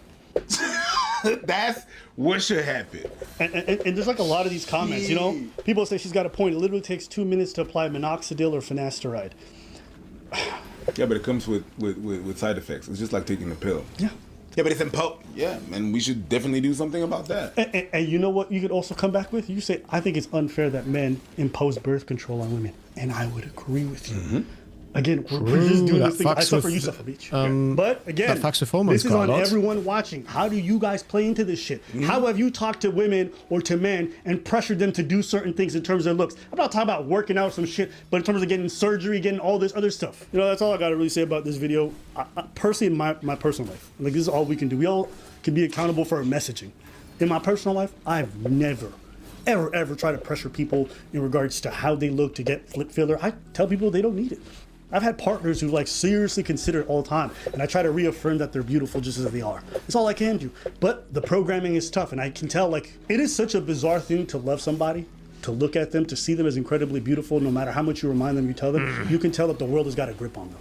And at that point, I'm sitting there thinking, like, what more can I do? Like, I'm not gonna tell you what to do. I don't want you to do this thing, but you do this thing because you... I'm seeing something about how the first time you fight her, it hints what to do. Yeah, no, it was off stream altogether. I know what the hint was. I've read the hint. The problem is the hint is completely inapplicable. So the hint for this boss fight is that you're supposed to make a use out of the clash mechanic. And the clash mechanic is, I can show you. The way the clash works is when you do your animation, your attack animation, when the enemy does their attack animation, your weapons clash in the middle, and you deal stagger damage, but you don't take any actual health damage. And I've got a thing here that lets me I've got access to that exact mechanic. It's somewhere in here. Let me see if I can find it. Yeah, but it's on the 3rd longsword attack. It's a longsword, and I need to get to the 3rd attack in the chain before that clash mechanic even works. I ain't getting to the 3rd fucking chain attack when I'm fighting her. She beats the shit out of me before that 2nd swing comes in. So I don't quite know how that mechanic's supposed to be applicable here. I'll get her eventually. I always end up winning. That's not what I read, but I easily can't find the... I'm pretty sure that's what it is, Cheeto. We'd have to double check a video of somebody fighting her for the first time, but I'm pretty sure that's it. I think it makes you more beautiful. And I can't promise you I'm gonna look at you the same way after. Yeah. And I don't say that outwardly because it's not fair to. I don't know. It's sad. Cooper, true. It's sad to sit across with somebody you love and to see them like talk about themselves that way. But it's just like, fuck, how do I overcome that? You can't. That's kind of not your job to do. Well, then, okay, you know what? You can contribute, you can do your best, but if that person is not in a, that's why I'm saying you can't, is because if the person is not ready, there's a lot of parameters there's a lot of things that comes to play for you to even succeed into pushing back. So is the person even ready to be there? Is the person in the mindset to even hear you? Is the body dysmorphia of the person so advanced that there's so many things against you into changing that? That paying attention to chat, for you to not do the right time. Anyway, I just feel like this future is inevitable. I don't mean to sound like a doomer. It's just what I kind of come to accept. It is what it is. Yeah, I think I'm not getting to that. I'm just one of those people who's, standing by the side of the train, and I'm living on my little farm, you know what I mean, in the desert, and I see the train moving, and it's just not stopping. There's a difference between discussing cosmetic surgery with partners and discussing to maintain your health. You can have, look, if you want to get cosmetic surgery for whatever reason, you can, right? It's not I don't find myself on the side of the aisle where I'm going to tell you that like all of that shit's bad and you should never do it and yada, all that bollocks, right? Because I just don't believe that to be true fundamentally. It's more so the fact that it shouldn't be it shouldn't be a fix, you know what I mean? Because if you get a fucking whiff of body dysmorphia off of your partner, you need to be addressing that shit as soon as possible, because body dysmorphia is a bitch, and body dysmorphia creeps up, and body dysmorphia stays with you. Even when you get the change that you want, body dysmorphia ain't going away. But you're like, there is no bridge at the end of that racetrack. That train's about to fall. And I don't have the power to stop it. And that's life. That's society. It's going to move on without you. It's going to keep doing what it's always going to do. And you got to sit there and be like, I like this, but society don't stop moving. They need a lot of people to change them tracks. So, or even stop the train. You can't stop the train. You can't stop society. Society always progresses. Yeah. You could try to stop progress, but there's always a new nigga with a new formula that's better than the last who's willing to sell that shit. You can't stop it. Fair. You could kill Elon today and all the other motherfuckers doing AI. Somebody else gonna pop up in their place and gonna take whatever they shit and keep running with it. So, I want to leave you guys on a very positive note. Anything else? No. All right. We're doomed. All right. I hate this fight so much.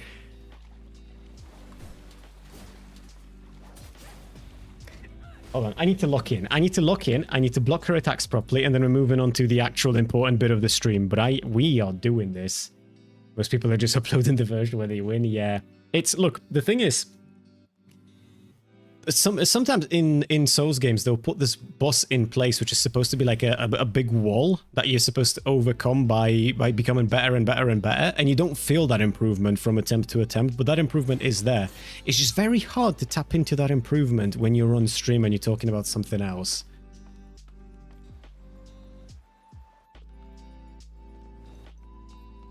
I think saying, I think you should get a boob job isn't something I would want to hear from a partner if I had small titties, but discussing exercise and eating well is different. I would agree with both of those things, yeah. But to be fair, that's like a pretty unhinged thing to say to your partner, right? To get a tit job because your tits are too small. That's some weird fucking energy to bring into the relationship right there.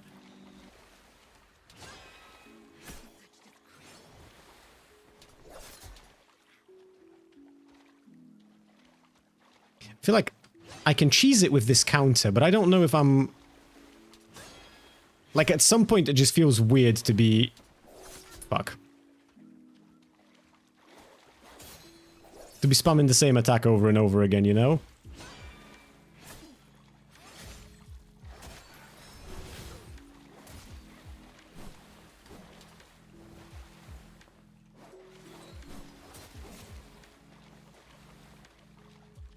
Come on, do the dash.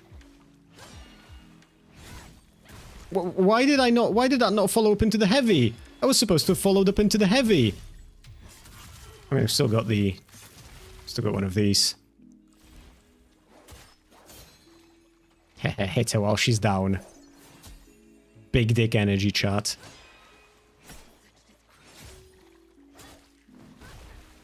She's gonna do the waves attack. Yep.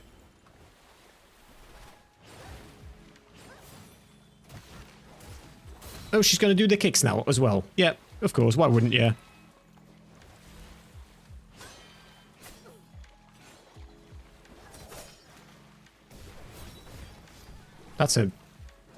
That's a new combo. Yep, didn't see that one. I stood up, didn't have a chance to dodge yet, and she hit me twice, knocked me down again, stood up, didn't have time to dodge, she finished me off. That is grim. Don't worry, Lua, don't worry. I wanna finish this boss, then we're moving on to the big content where I can focus, and then obviously I don't want to be distracted whilst we're covering what we're going to cover next. I don't know if how many of you guys are aware of the Brad Taste drama? I don't know if calling it drama is the appropriate turn of phrase. Brad Taste domestic abuse leaks. That might be a tad bit more accurate in terms of what it actually is.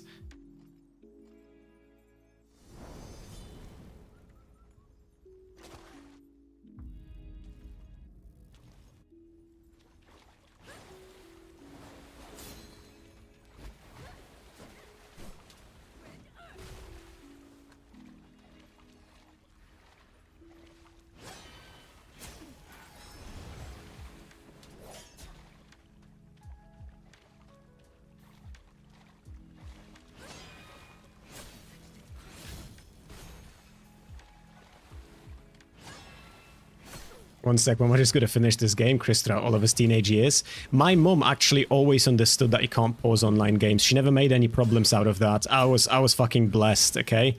Sometimes you don't know how good you have it. Come on, that should have hit.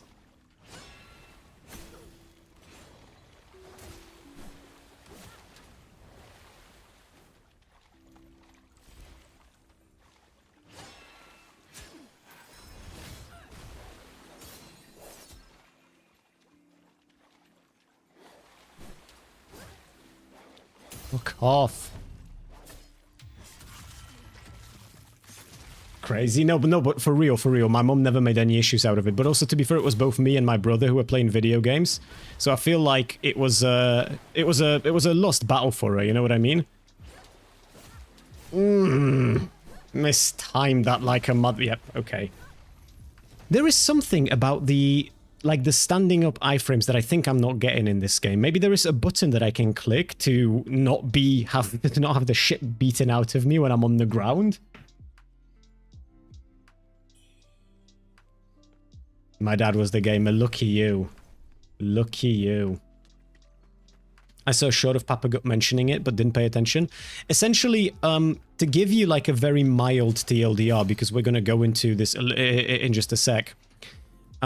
Brad made a, I think, Lua, correct me if I'm wrong, 3 videos essentially bad-mouthing his ex-girlfriend before she released a 10-minute audio footage of essentially him being abusive. And Destiny watched that 10-minute footage and he says some fucking unhinged shit when he's reacting to it. Like, she's... to give you an example of like the worst clip, and to be fair, I haven't seen that many clips, so odds are he said even worse things. There is a specific exchange in there where Brad says that she needs to get the fuck out of the house, and that he's going to kick her out of the house, and she says that no, he won't because her name is on the list too.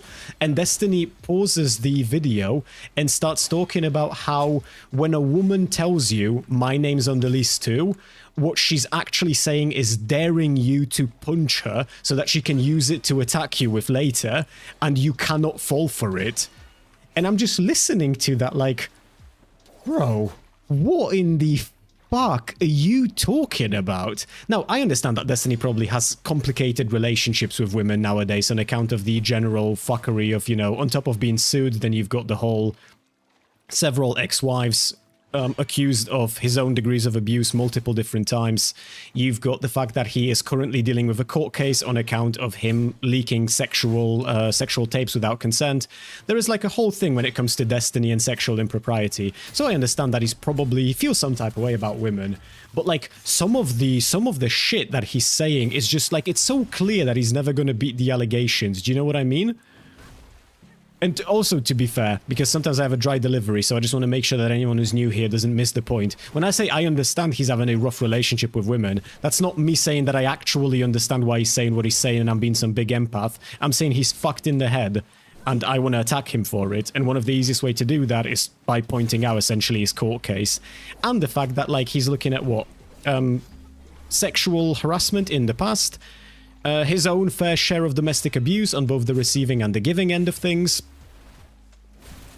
Don't like how I can't dodge that shit. I mean, I say I can't dodge as in I'm bad at dodging it, not that it's not possible. Fuck me. Is there a different Brad than the guy we covered on stream a month or so ago? Yes. Yes, I don't think I've ever spoken about Brad taste before. You've gotten better since you started. I mean, yeah, but it's not good enough. You know what I mean? Destiny did the same thing with that Steven Crowder footage. Not sure what Steven Crowder footage that would be. Wait, the Steven Crowder footage where he was going ballistic on his wife? That one? Destiny defended Steven Crowder on that one? I must have missed that shit if he did, because fuck me. I mean, but of course he did, right? Of course he did. If that's true, then of course he defended him. But it's the weirdest thing about it is that, like, she's very clearly emotionally upset, and there are bits in that leaked audio footage where the dude is, he was, to my understanding, he was never physically violent towards her, but he was physically violent, like, around, as in he'd punch walls, he'd throw shit around, he would never lift his hand against her, but he would still be physically abusive to everything around. And if you've ever been around people like that, you don't exactly feel safe around them, even if they've never hit you before, because there is a degree of understanding that you have that they haven't hit you yet. Not that they haven't hit you full stop, they haven't hit you yet. Which is a very different situation, right? Because obviously you're dealing with somebody who has propensity for violence, they just haven't had a chance to do it against you. Or haven't done it against you. In either case, the point is that you're dealing with an abusive person, physically abusive person, and throughout the whole thing, you can hear how upset she is. At least I can hear how upset she is. I'm also an empath, to be fair, so maybe it's just me having profound skill of hearing someone practically cry and having an emotional response to it that doesn't accuse them of malice. But that is basically what Destiny does through and through. He looks at this like he's psychoanalyzing her to a point where she's this evil mastermind who does everything she can to upset the dude who's losing his fucking shit even more, when she's just talking to him normally. The whole thing is wild. It's very upsetting. Yep. I knew that's gonna happen. Yep, oh, she's gonna do it again. Fuck me. Sad part is Destiny's probably gonna win his court case. I'm almost certain that he's going to win his court case. There are too many, I think, issues where it's not even anything to do with Pixie, strictly speaking, though we can have that conversation too. It's more so the fact that, like, I think the most important part of the allegation, although that could change depending on, because a lot of this shit is sealed, so obviously I only have access to what I have access to. A lot of this we don't know. But what the big part of what he's accused of, which is currently illegal, wasn't illegal at the time of him having done it. And you can't punish people for breaking the law that didn't exist when they broke it. Which is, that's going to be the main thing, really, when it comes to him defending himself. Who was the Brad we covered before? I could have sworn his name was Brad Taste, or Brad Taste on music or something. I don't know if we've covered a Brad before. Are you sure we've covered a Brad talking to H3H3? Does anyone know what Chido might be talking about? Does anyone remember any Brad on H3H3?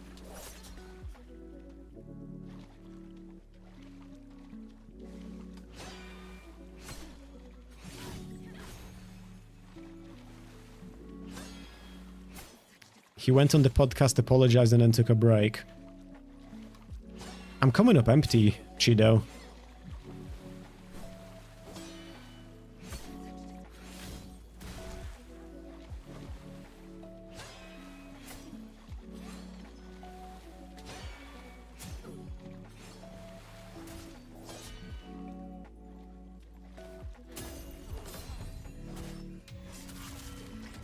Bradley Martin. What was that about? I don't remember that.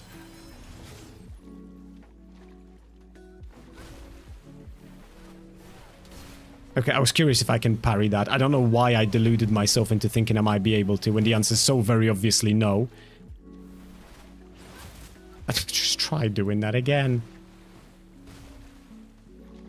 I should stop trying to do that, really.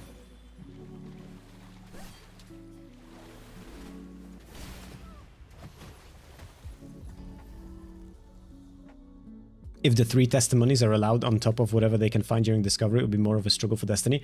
Okay, fuck. What is it about... Can somebody tell me what is there a relationship I'm not aware of a business variety between Destiny and food shops?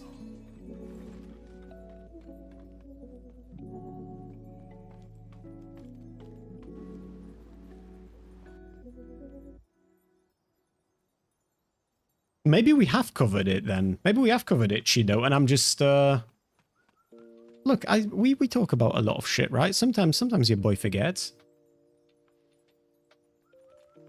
Did we talk about this before?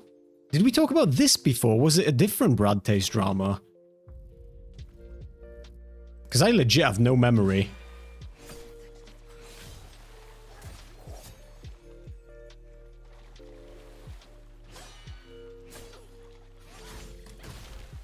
This is the run shot. I can feel it in my bones. I can feel it. I can feel it in my pinky.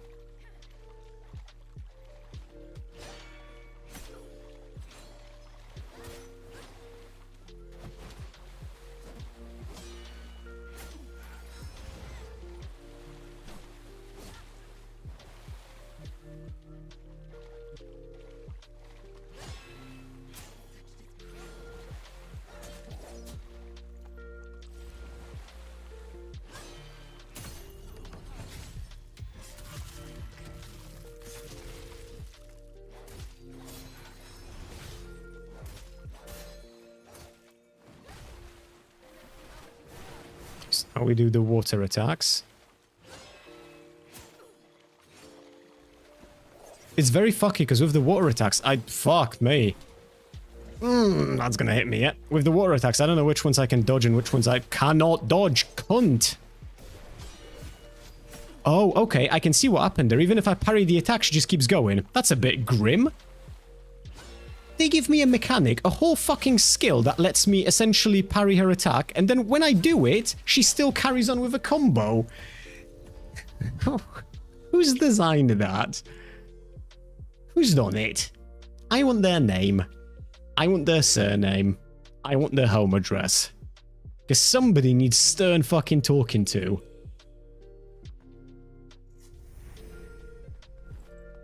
Okay, it's a completely different drama. Oh, right, yeah, so it is like I said. I'm just, yeah, because I feel like I would have remembered this if I'd covered this before, and if it was something unrelated, then I might have forgotten some of the names. Okay, if I don't manage to do this in, let's say, the next 10 minutes, we're just gonna take a break from Wu Chang, okay, and we're gonna do the responsible topic, because I frankly want to get to it. I was just hoping to not be stuck on the boss by the time we get to it. Food Chips has been defending Destiny non-stop, and I guess she finally got the attention she wanted. Jesus, that is fucked.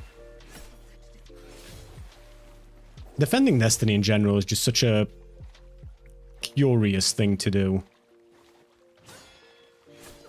Because, like, I imagine there are things you can defend him on. It's just recently there hasn't been anything, right? Like, recently it's been pretty much like a series of moral failings, one after the other for him in a big row, like a big bad kind of moral failings.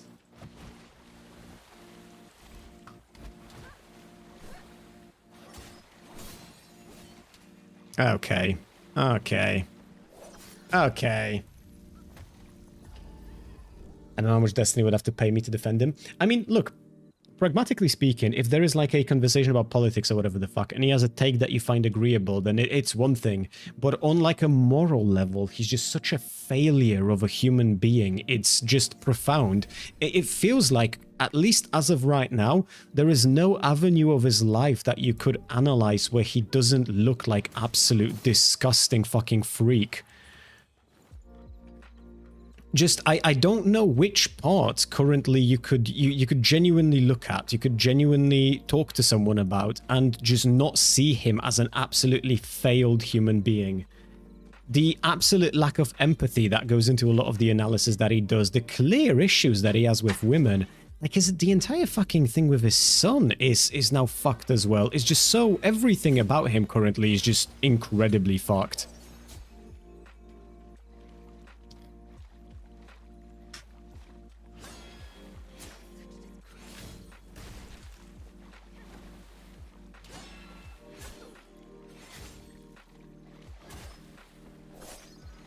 Oof.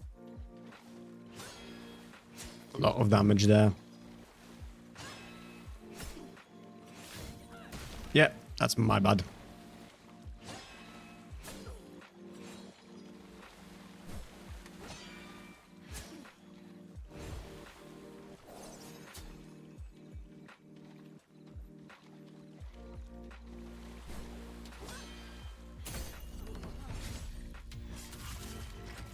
His public demeanor went 180. I mean, even back in the day, he used to be problematic. It was just different kind of problematic, I feel like. Unless I was delusional, which, to be fair, some of the shit I was definitely putting a blind eye to, right? There is no... it's literally not possible to look at what the fuck happened and arrive at any other conclusion. But I don't know, it's just... That second, when her health bar gets to the second half, I truly don't know what fucking approach I should have to what she's doing. Destiny be like, listen up, leftist, my wife left me. I like those memes. Not just for Destiny, but those memes in general. I remember when people were memeing on Elon Musk for that shit. But yeah, I don't know. It's just... Mister, you should be raped with a shovel, Destiny. Yeah, true. True, yeah, there were a lot of disgusting fucking comments like that. It was, wasn't even like a breadcrumb that you could follow, right? It was more than that.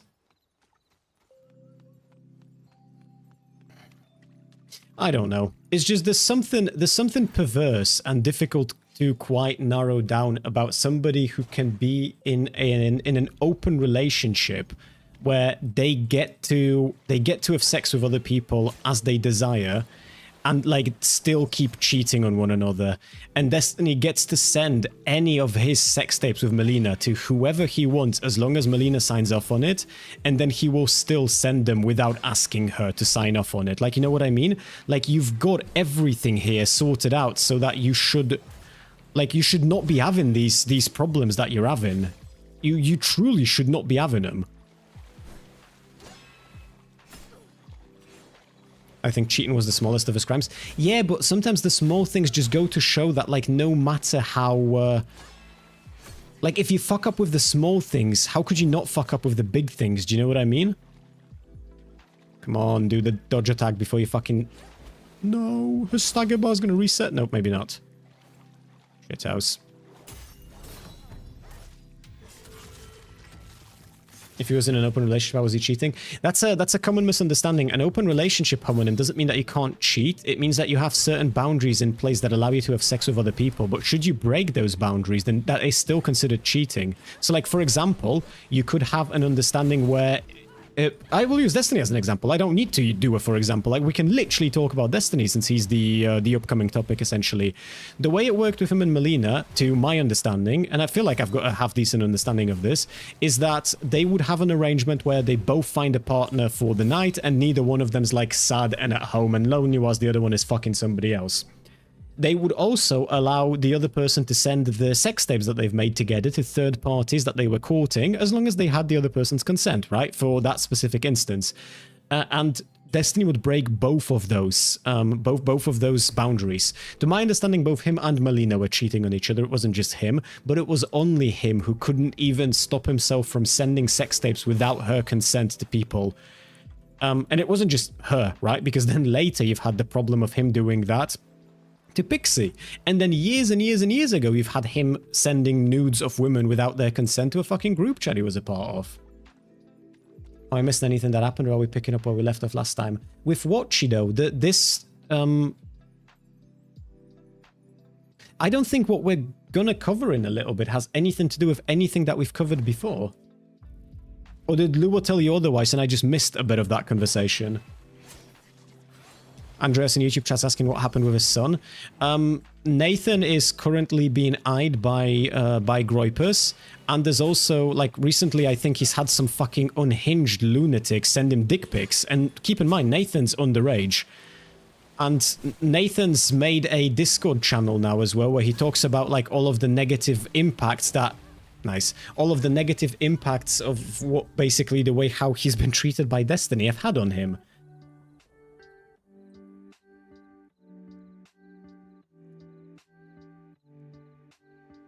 He was planning on divorcing Melina for Lauren Southern, like legit already planning on moving, and then gaslit Melina that she was crazy. Her cheating versus his cheatings were worlds apart. I forgot about the fucking Lauren Southern arc of the story. Forgot about those leaks. Yeah, Jesus Christ. Chido, what I'm about to talk about on stream, the footage we're going to watch, it has nothing to do at all in any way, shape or form with anything else we've covered before. Okay, last attempt, and if we don't win this, I'm just gonna... Brilliant beginning, okay. Okay, this attempt doesn't count, chat. We're gonna do another one, and the next one's gonna be the last attempt, because this was fucking grim. That's really sad. It is, Andreas. More so than sad, it's like profoundly fucked. And I think, I don't know if this is a meme or if this is like a part of the complicated nature of having a son in this situation, what it is, but I'm pretty sure Destiny still has Nathan blocked on Twitter. And I don't even know what the angle is there.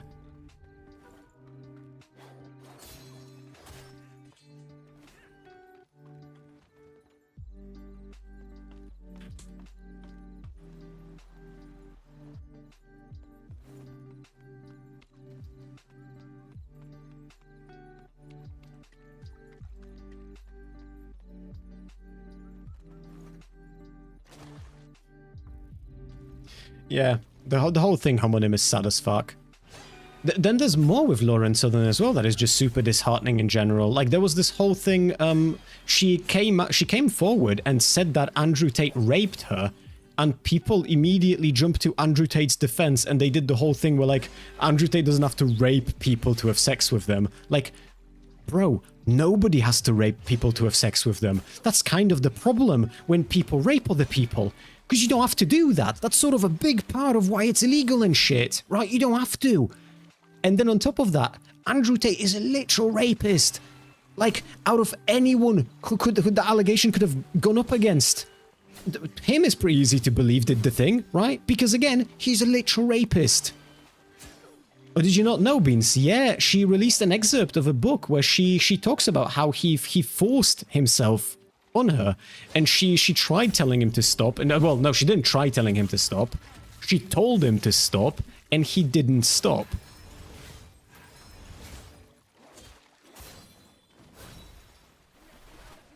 Hey Ruby, how you doing, love?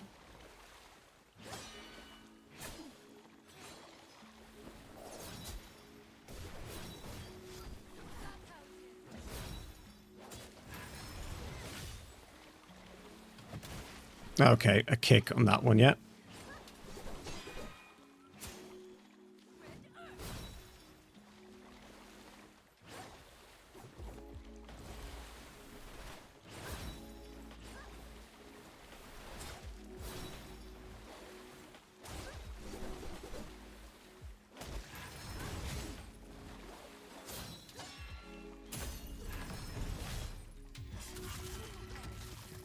Have you played Elden Ring? Yes to both of those questions, my friend.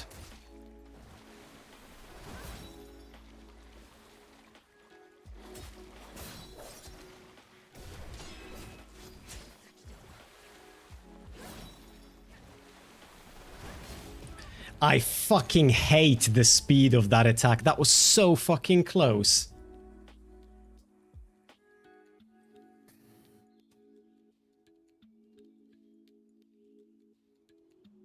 He leaked how Southern was raped by Tate. Hold on, I need to He leaked how Southern was raped by Tate and the face of his child she's been keeping off the internet to a 19-year-old e-girl. Lauren is the saint in that relationship. The fact that all of this drama revolves around so this is the stupidity. In case somehow, yeah, we're gonna watch the video now because I'm clearly not doing. I'm clearly not winning this fight. In case you're just to reiterate the actual ridiculousness of this, just so that we're all on the same page. All the turmoil that is currently happening in Destiny's life is in no small part come as a result of the fact that he was courting a 19-year-old e-kitten, and he was sending her shit that he had no consent to send, while he knew that 19-year-old e-kitten of his has a boyfriend who has access to her Discord account, and that boyfriend fucking hates Destiny.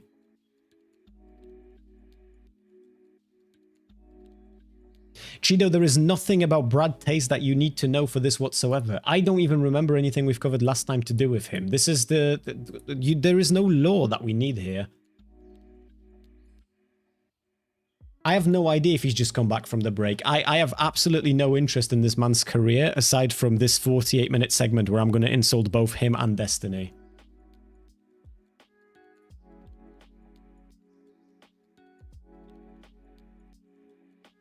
We're expecting nobody to back him up? Oh, sorry, Cooper. I think that was a message earlier, right? And I missed that. I think you meant that, was I expecting nobody, not even like someone like Food Chips, for example, to back him up? I mean, obviously we know that somebody's going to back him up. It's just why? You know what I mean? Just why? His argument is that he had implicit consent because Pixie shared some nudes of her ex or something to Destiny or something, I don't know. Yeah, but also that argument makes no fucking sense. That argument is not just shaky. He said things contradicting that argument in the past. Either way, let us start. I'm going to skip past. I don't like the early bit where we find out what he's going to talk about later. I want you guys to hear from the start in a way that doesn't...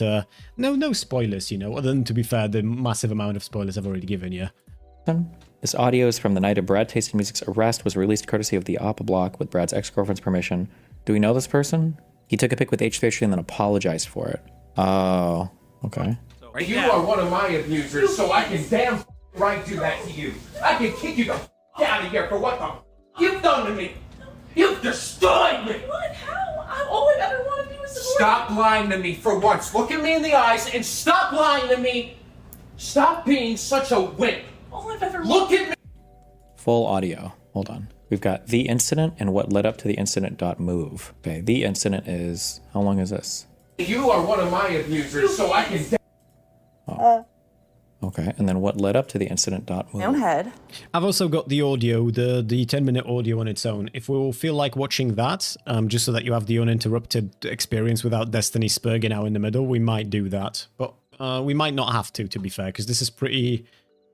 Yeah. I'm just thinking. Okay. 8 minutes. Okay. My own head. Important question. Who recorded this? She's filming? Okay, keep that in mind. All right, let's go. Hey, one-sided audio queen. All right, let's go. All right. My own head. I'm just thinking. Strong beginning. Yeah. Save it for anything else? No, because Dan won't listen to more than 10 seconds of this, okay? No, I want to hear it. While I'm brushing my dogs, you are asking me what I'm thinking about and not letting me not tell you. You are not letting me have privacy in my own... What just happened? Like, I'm sitting here brushing my dog. Ah! You either know or you don't. I don't know how else to say it. You either know it or you don't, okay? Now listen, the guy might be horrible.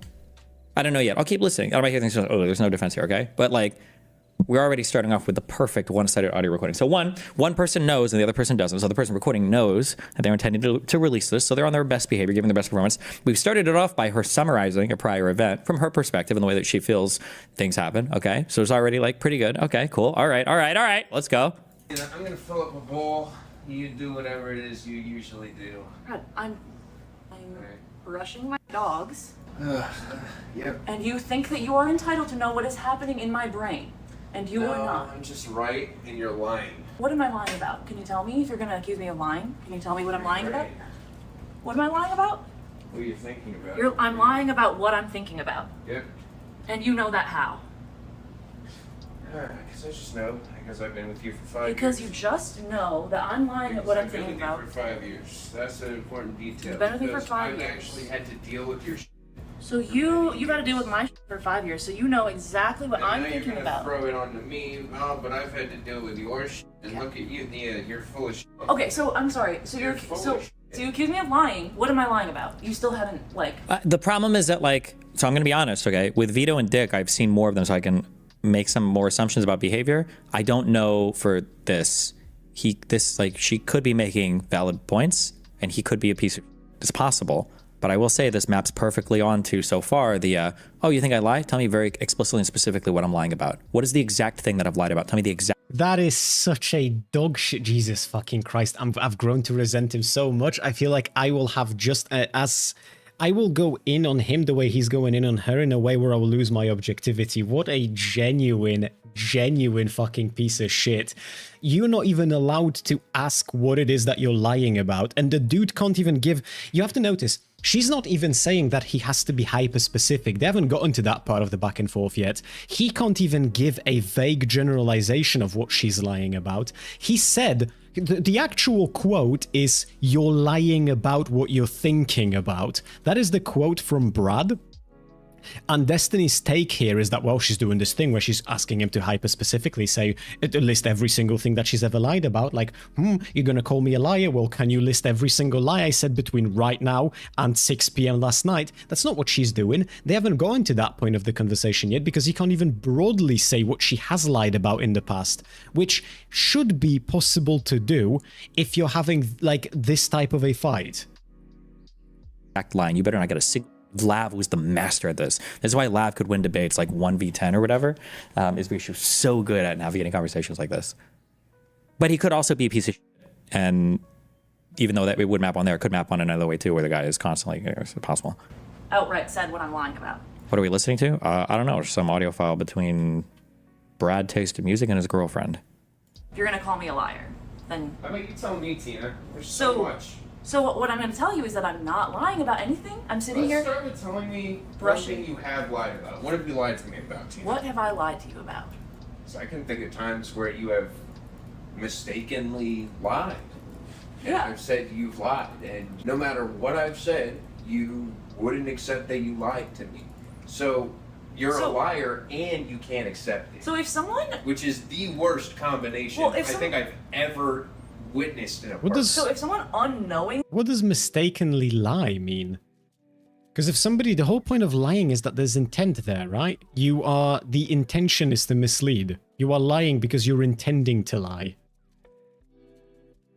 says something that isn't true, or they don't know. And they can't accept when somebody corrects them, then they're full of shit. So it's... And when somebody can't listen when their partner tells them, and actually just deflects it and makes their life hell, then that's up. And then you're a terrible lying partner who's emotionally abusive. So if you do you want to continue? So if you say something to me, if I say something... No, if you want to be combative, we can continue being combative because clearly you are not paying enough attention to this conversation. I'm just trying to understand. So if I... My favorite thing about one-sided recordings is when you're in court, okay, assuming everybody's following all the rules, but it's not that, right?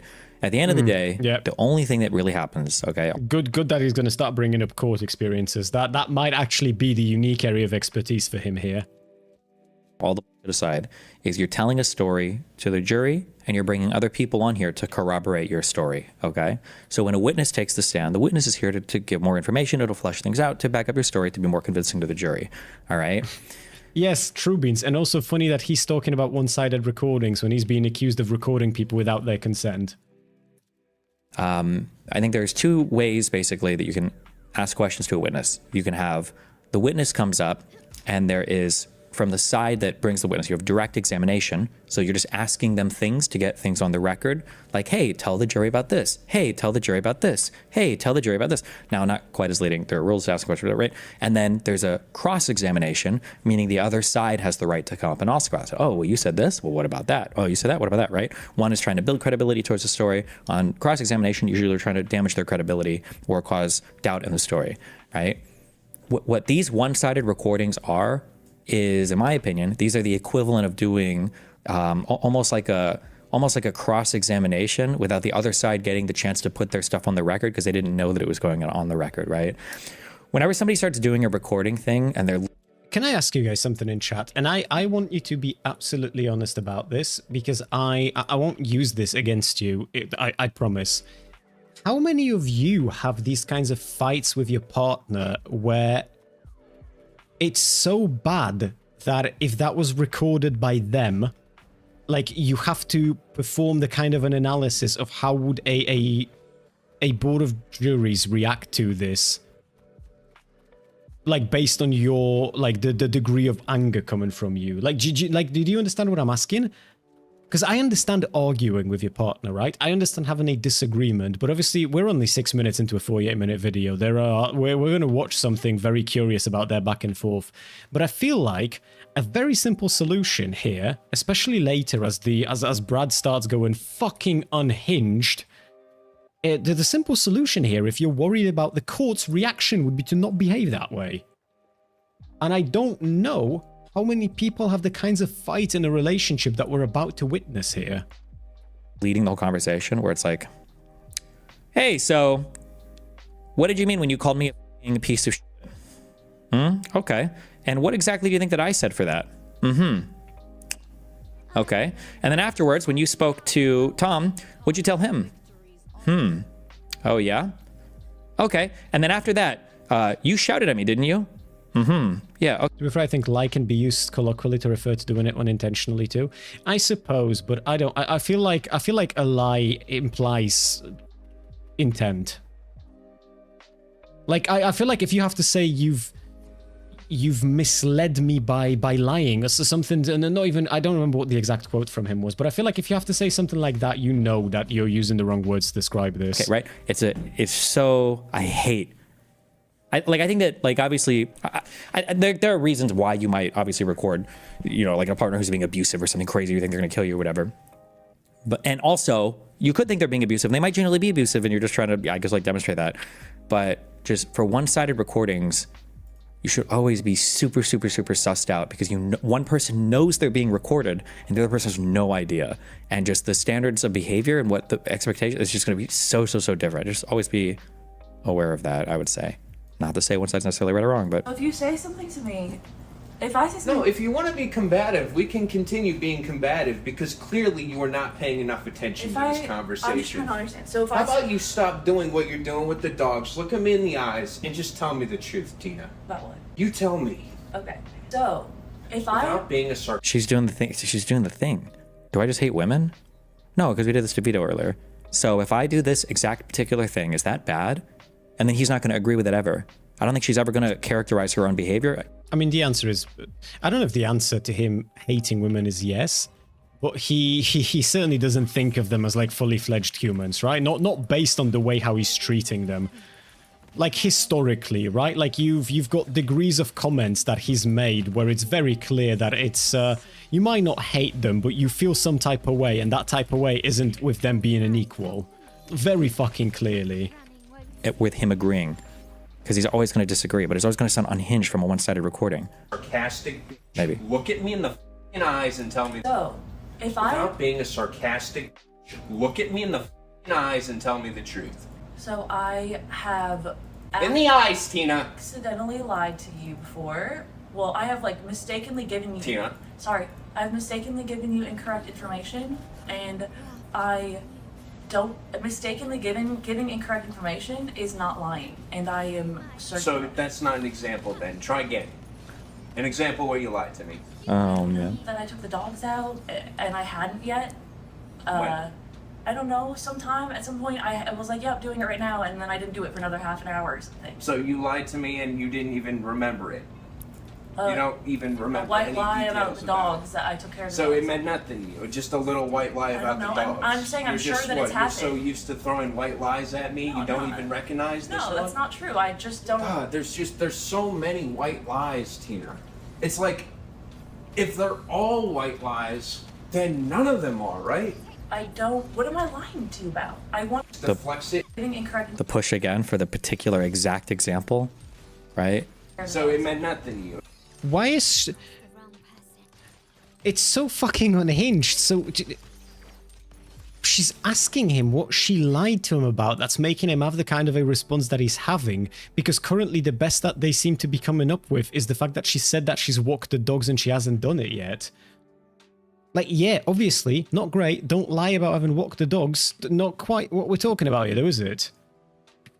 Just a little white lie about the dogs. I'm saying I'm sure that it's happened. You're so used Yeah, I don't disagree with you, Lua. to throwing white lies at me, you don't even recognize this No, one? that's not true. I just don't. God, there's so many white lies, Tina. It's like, if they're all white lies, then none of them are, right?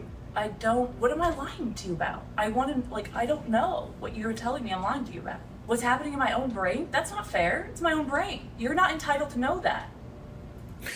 She's not asking for specifically what dog. She's literally asking for any example. I know you're going to say that she's going to be dismissive or then ask for specifically what to argue about, but we don't know that. I mean, didn't they already do that with the dog thing? I'm an individual. If I don't have a safe place within my own head... Okay, Tina, I'm... True. Do you know what? I actually agree with Destiny 100%. I think that if my fiance ever lies about walking the dog that we haven't walked, I get to call her a bitch and I get to throw a shit fit about her not wanting to look me in the eye whilst I'm continuously raising my voice at her. True. What an unbelievably based line of logic here. I'm with Destiny 100%. Just anything to set me off, you know? Anything to get me going in that unga bunga mode. Your partner of 5 years, and if you don't respect me as an individual, then you can, honest to God, get the out of my house. Both of our names are on the lease, so that's not going to happen.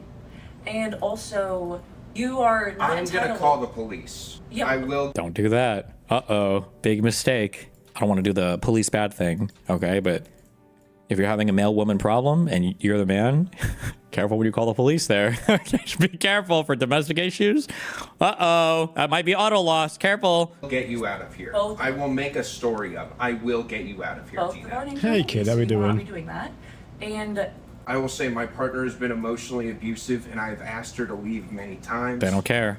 And despite the fact that I have no... Unless the cops think that somebody's about to get their beat, they're not going to force somebody out of the apartment. Wait, what did hold on, what did he say? Lost. Careful. I'll get you out of here. Both. I will make a story up. I will get you out of here, Both Tina. of our names are on the lease, so you will not be doing that. And... I will say my partner has been emotionally abusive, and I've asked her to leave many times. They don't care.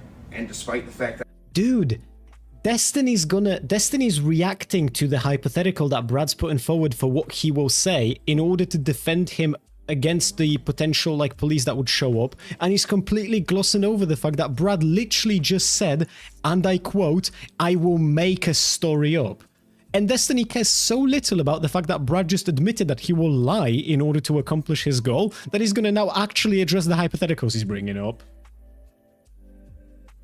Unless the cops think that somebody's about to get their beat, they're not going to force somebody out of the apartment. And if they do feel somebody's going to get their beat, they're going to force somebody out. One of the ways that they can remove somebody from the apartment is with an arrest. So, support system, she has refused to leave and has continued to emotionally abuse me. I need her to get out for at least a day. Please stop. Her calm voice is so triggering. It's so good. I love it. This girl is a queen. I love this girl. I bet every single person has taken her side, right? She's a queen. And there are some things, too, that just feel intuitively bad. And if you don't know how to look for the other side, they just seem horrible. Like the guy screaming at her. Like, isn't that a really scary situation to be in if you're a woman? It can be, yeah. This woman is clearly not afraid, though, right? There are no abused women, or there are no, I shouldn't say abused women, because those situations are way different. But there's somebody who's genuinely like, fearful of their partner, who's like, I'm going to stay here because my name is on the lease and I have just as much of a right to be here as you do. That's somebody who wants you. When a woman says, when you're saying, I need you to get the fuck out of my apartment, I'm losing my mind. When the woman says, last I checked, my name was on that lease too. What she's saying is, what she's actually saying to you is she's saying, hit me. I bet you won't. I dare you. I double dog dare you. You little punk, little mother. I'm gonna go your best friend. I'm gonna that and your best friend right now. Hit me, mother. I dare you. That is exactly what they're saying. They're daring you to do it. Don't take the bait. Don't ever take the bait.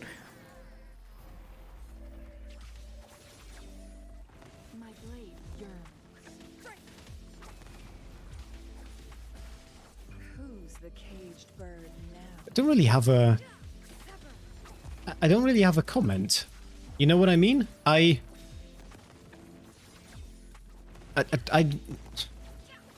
What's the reaction to this supposed to be? Like, it's not just unhinged, right? What he's saying isn't simply unhinged. Like, it sounds like he's angry at half of the human race because his rapey behavior caused some women to sue him. So he's now going to take his anger out on every woman that there is because he's upsetty spaghetti over the fact that his reputation essentially took a hit because of his own rapey fucking behavior. So now every analysis that he performs at any level in any situation is going to heavily favor whatever the dude in the situation is. Because Destiny's so fucking triggered that he's going to listen to a man literally say, I'm going to make up a story and lie to the police in order to get you out of here. And Destiny's reaction to it is going to be that she's trying to bait him into hitting her. Like, is that how it works with Destiny? Does Destiny hit women in his life when they bait him in like that? Or has he done it in the past and that's why he knows that this is the angle that they're going for? What am I supposed to think when you have an analysis on a topic that is so fundamentally removed from what I believe that I think you're less of a human because of it? Like, we will listen to that entire rant again, just so that we can fully appreciate how genuinely fucking unhinged this is. The cops think that somebody's about to get there before somebody else. She has refused to leave and has continued to emotionally abuse me. I need her to get out for at least a day. Please stop. Her calm voice is so triggering. It's so good. I love it. This girl is a queen. I love this girl. I bet every single person has taken her side, right? She's a queen. And there are some things too that just feel intuitively bad. And if you don't know how to look for the other side, they just seem horrible. Like the guy screaming at her. Like, isn't that a really scary situation to be in if you're a woman? It can be, yeah. This woman is clearly not afraid though, right? There are no abused women, or there are no, I shouldn't say abused women because those situations are way different. But there's somebody who's genuinely fearful of their partner who's like, I'm going to stay here because my name is on the lease and I have just as much of a right to be here as you do. That's somebody who wants you. When a woman says, when you're saying, I need you to get the fuck out of my apartment, I'm losing my mind. When the woman says, also, I like how that entire analysis is entirely centered around the fact that she has to be fearful of a physical retaliation from him against her in order for this dynamic to be abusive, right? Because that's what he's suggesting. He's saying she's not afraid. That's why she's saying this. Like, being afraid is the requirement here for this to be abusive. She has to be genuinely fearful that he's going to beat the living fucking shit out of her, or otherwise I think Destiny's implying, or that's at least the conclusion that I'm arriving at from what he's saying, that this isn't abusive otherwise, that she's in control of the situation and this truly isn't bad and all of that shit. Last I checked, my name was on that lease too. What she's saying is, what she's actually saying to you, she's saying, hit me. I bet you won't. I dare you. I double dog dare you. You little punk, little mother. I'm gonna go your best friend. I'm gonna that and your best friend right now. Hit me, mother. I dare you. That is exactly what they're saying. They're daring you to do it. Don't take the bait. Don't ever take the bait. I need space, and she refuses. Can you please escort my partner? She literally did. Wait, no, wait. To be fair, right? To be completely fair to Destiny, though, because I like drawing out nuance where it's possible, it is objectively good that he's saying to never take the bait, right? Because at this point, from everything that I know about him, I'm sort of inclined to believe that he would, or at the very least, there are going to be people in his audience who would take the bait, who would beat up women, because they don't appear to treat them like they're fucking human beings. So you know what? Props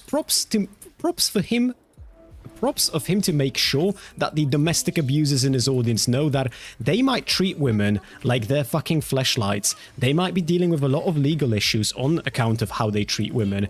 But you know what? Domestic abuse is just a step too far. Not historically for Destiny, because he has been a domestic abuser in the past, but you know, just trying to make sure that the future sex offenders at the very least draw that line in a healthy place. Just very kind of him really to do. No, don't spoil. No shot. Shut up. No, she didn't. Somewhere else so that I can have some mental peace. That's what I'm going to tell. Destiny. So genuinely, when is it okay to push for examples in relationships? I think it's really important to push for examples in relationships. I don't think there's anything wrong. DGG not dodging the incel accusations. This is so much worse than incels, bro. This is like this domestic abuse situation. That's a step above anything inceldom related.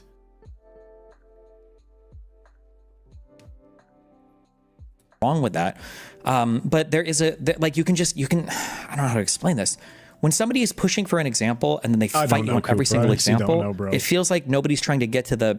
To be clear, every single example here is that his anger is justified because she said that she's walked the dogs and she hasn't actually walked the dogs. Like, Lua, that might be an accurate description. Maybe this person is just spiritually rapist, you know what I mean? Matter of like this is your partner. You should want to understand what is upsetting your partner. You should want to understand. Yeah, and that works both sides.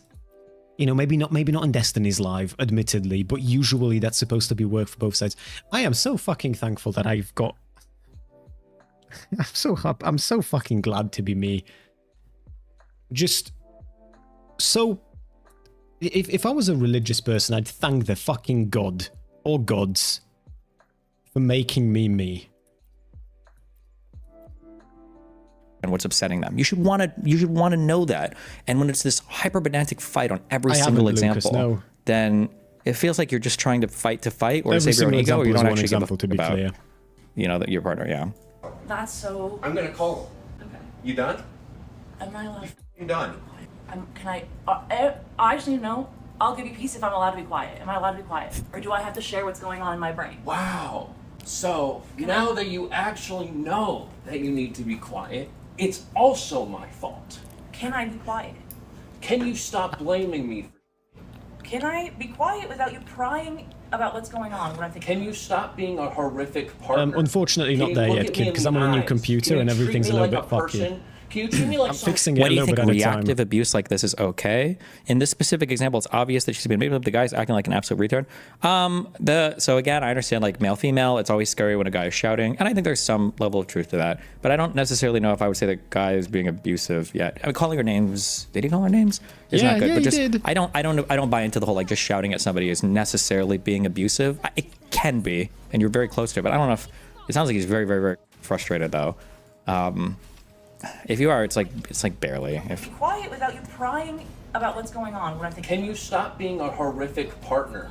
Can you look at me in the eyes? Can you treat...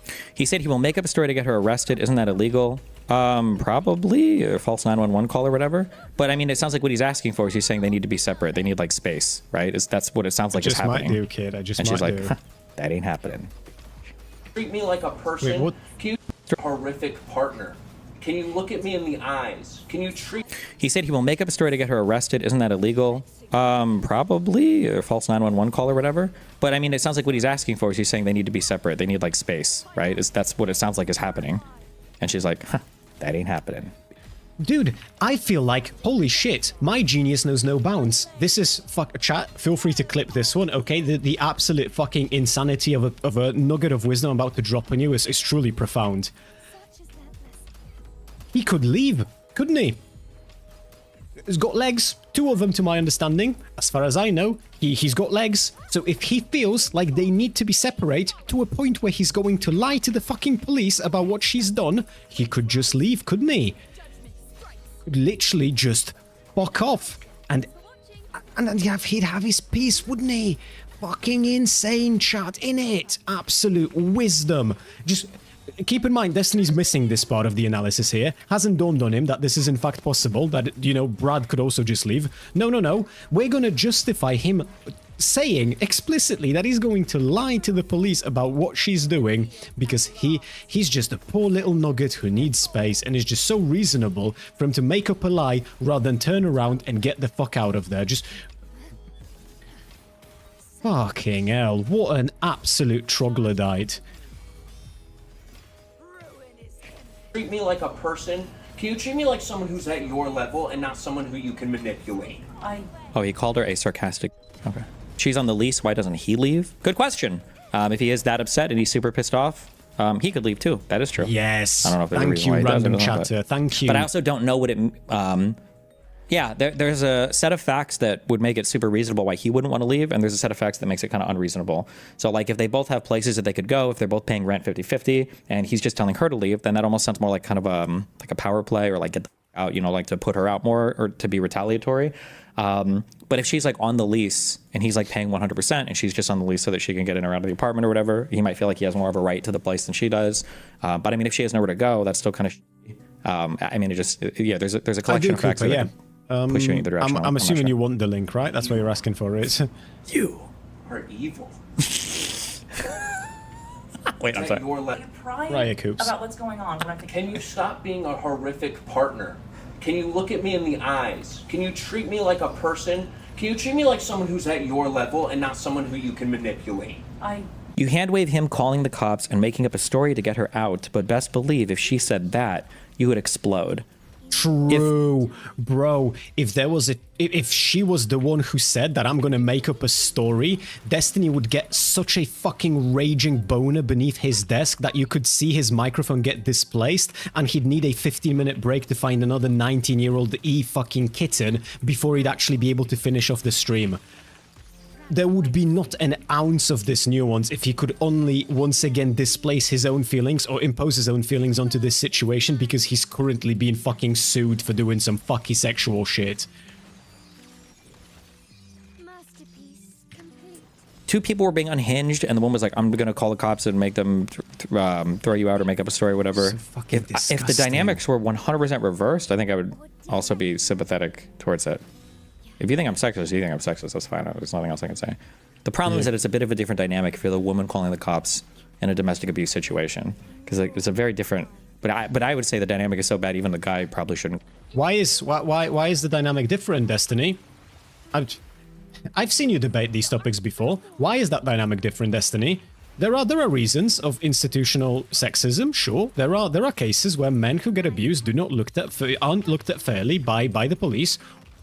Why though? Where's that stem from, Destiny? Why is that the case? Is there a reason for that, mayhaps? Call the cops because you run the risk of the cops just going after the guy in that situation. So you are evil. You will destroy me. You will do anything. I just want to be able to think quietly while I brush my dogs. I just want to be able to quietly reflect on my life while I brush my dogs without you asking what I'm thinking. Oh, and the tear. Yes, queen. Yes. About and prying it out of me and thinking you're entitled to know what I'm thinking about. You're not. Yes. I'm not even your partner, Tina. You're not treating me like a partner. There it is. You're looking around looking for excuses, Tina. I literally am watching. That's my donor class right there. She's donating to the incel community right now. Yes. Your body language. I can't look in your eyes. eyes. You look like one of those freaks on the interrogation videos. I can't look in your Every single thing you're doing is full of shit. You're literally acting like the Imagine living the kind of life where women apparently, quote-unquote, fake cry around you so much that this is your default assumption. Your default assumption when you hear a woman cry is to assume that these are in fact crocodile tears, because your life is led in such a manner that this is usually the case.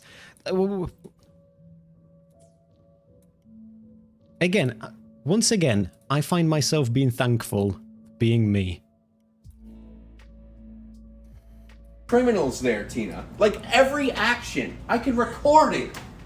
And it would be like, Tina's looking to the left while immediately, oh, he asks a question and her eyes are moving around as she's looking quickly for an answer. Because she has no, oh no, you...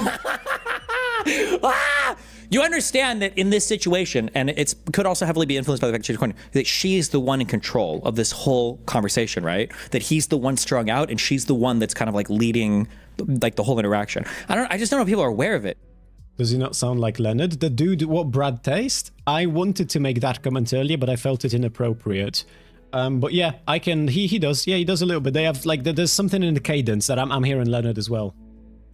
It's because it's a guy-girl situation but she is perfectly in control of every single stage of this interaction, right? Don't, yes, Tina. I do. You are a lying, manipulative person. Oh, he didn't call her.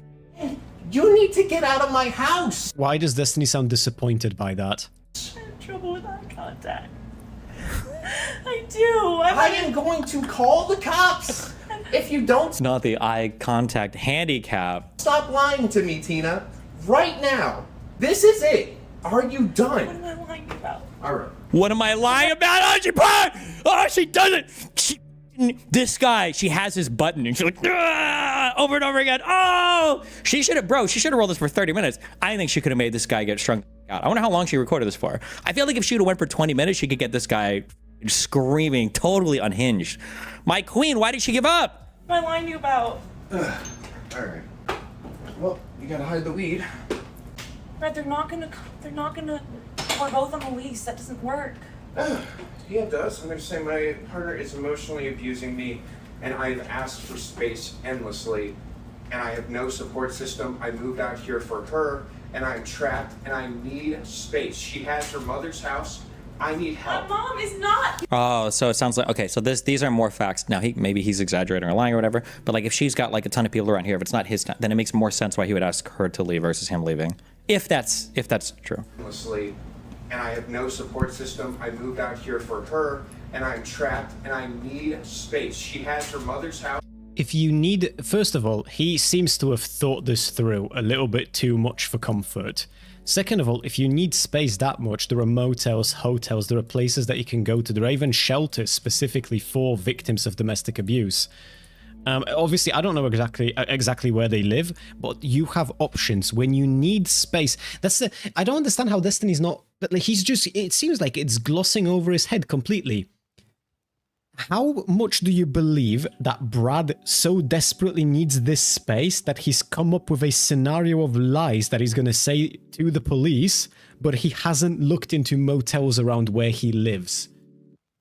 I feel like if I was in a situation where I'm being, like, I feel like I'm on the receiving end of domestic abuse, I'd rather spend the night in the car than in the house with that person. It's not glossing over his head, he's malicious. True. For men or women, it depends on the state. In some places you have them specifically for women. In some you have other ones specifically for men. In some places you have ones for both. It depends on the state you're in, right? It depends on the environment. Shelters for male victims of domestic abuse absolutely exist. I have no fucking idea where these people involved in the story live. But there are options that he has other than coming up with a lie to the police. And also, if you actually needed that space so much, wouldn't you have simply called the police and not told her your entire fucking plan and how it's going to unfold?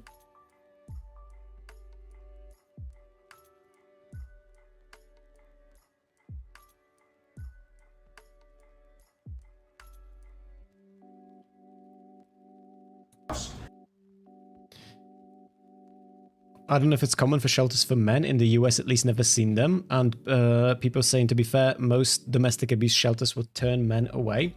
I feel like at that point, you still have options like the motel, like the hotel, like sleeping in the car. Like you've got to, if you need to be away from this person, I feel like that's possible to do. Manageable, even.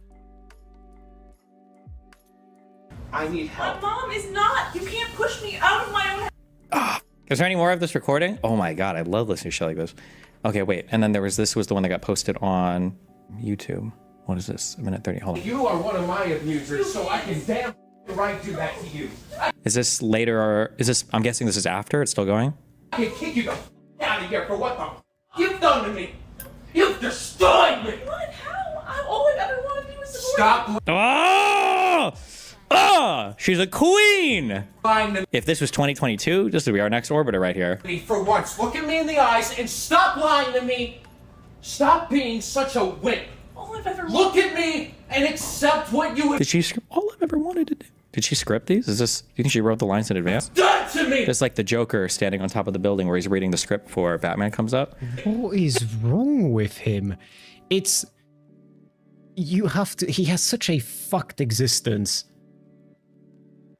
It's just, he's mentally raped and a spiritual rapist, and it clearly created this weird fucking existence for him where I don't know what he is exactly other than a threat to the people around him.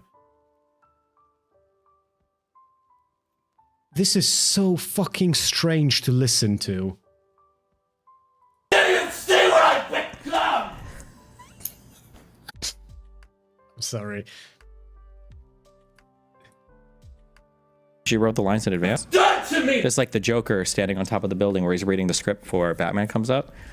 Do you see what I've become? You've killed me!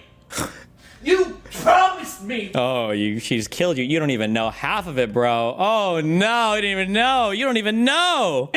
You promised.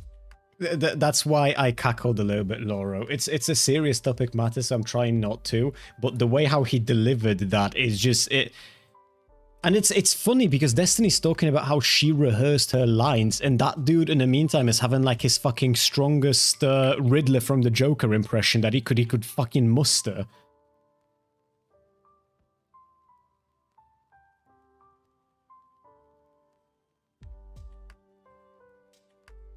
.9% of the programs that have completed their profiles at domesticshelters.org, directory of the shelters in the US and Canada, say that they welcome male victims of domestic violence. That's a big percentage right there.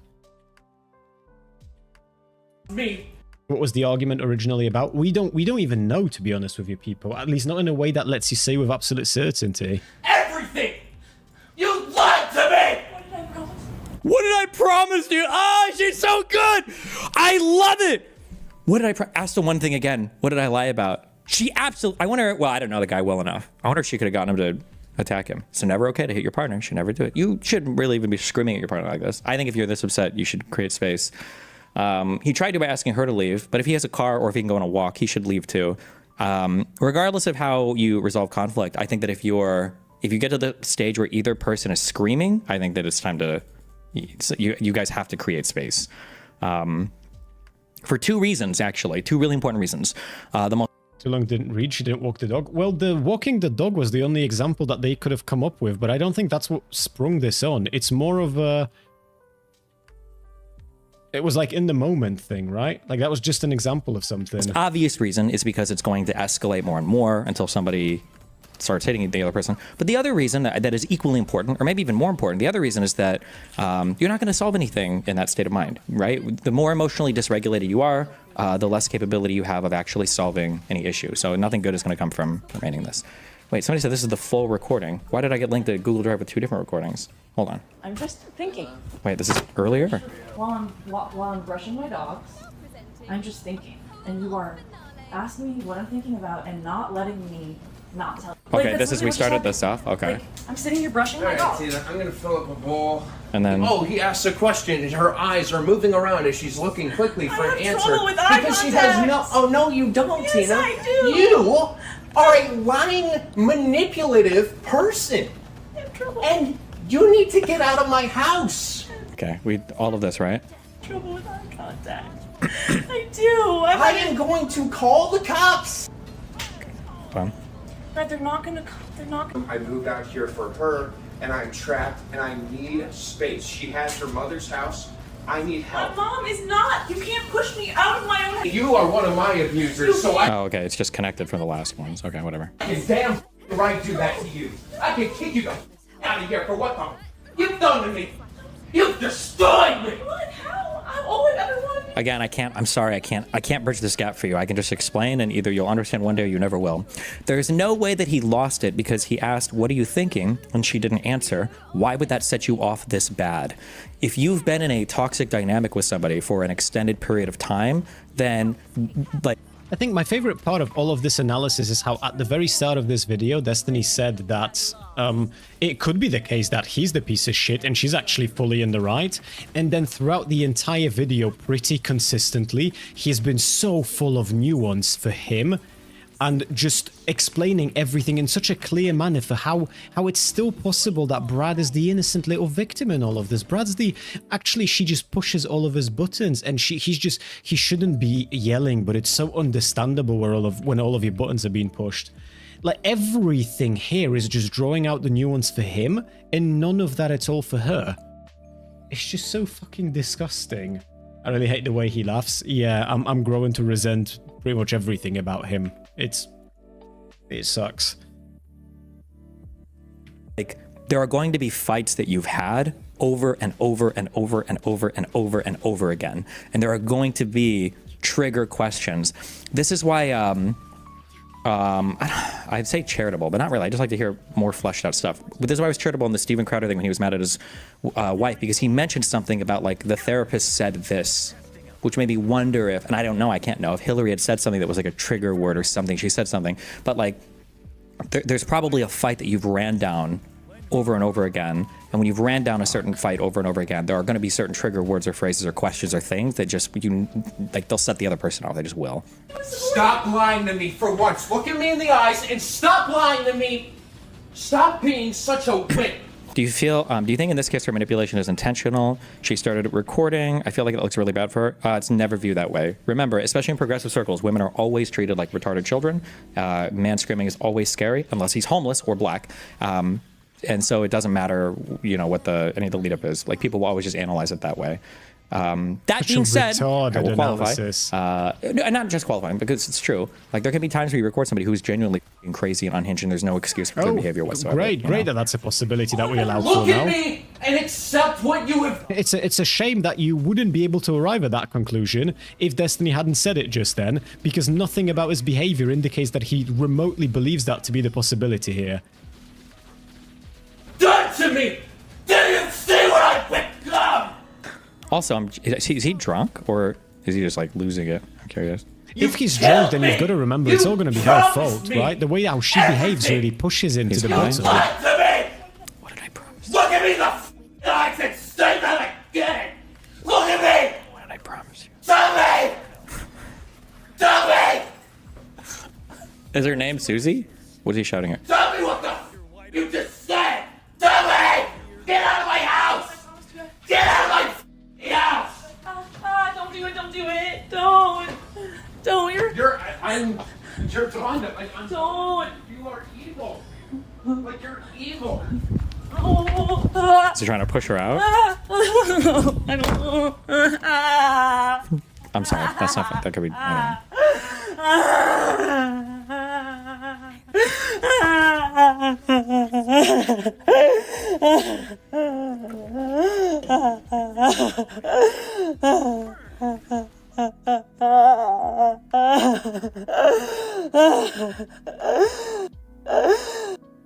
No! 9:34. Where'd the rest go? He does, Rosie. He does. What? Reddit!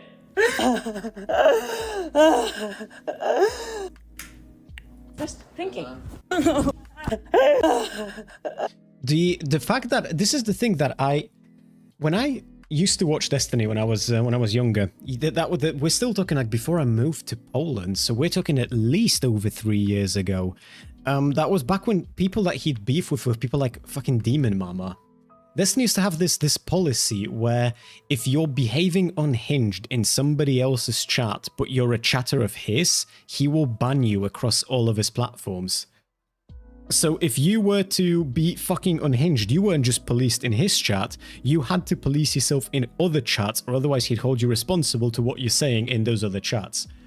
Currently, he's watching a video where a woman is incredibly mentally distressed when her boyfriend, a partner boyfriend, I don't know what the status is exactly, is being beyond unhinged, fucking screaming at the top of his lungs, talking about how he's going to make up a story to the police so that they kick her out and leave him in there, where he's losing his shit and she can't fucking breathe properly. And obviously you can't see this because it's on it's on small screen. But hold on, I can make game capture disappear for a sec. Let's go. I'm gonna mute this for a sec because I frankly don't want to. It's distressing to listen to this. Have a look at chat here. You can see this clearly enough, right? Actually, no, I won't mute this. We should be listening to everything that's. Keep in mind, this is her reaction. Just look at what's happening in his chat. Just pay a little bit of attention to the reactions that people are having, and I'm not seeing people getting banned. I don't know. I'm sorry. That's not. That could be.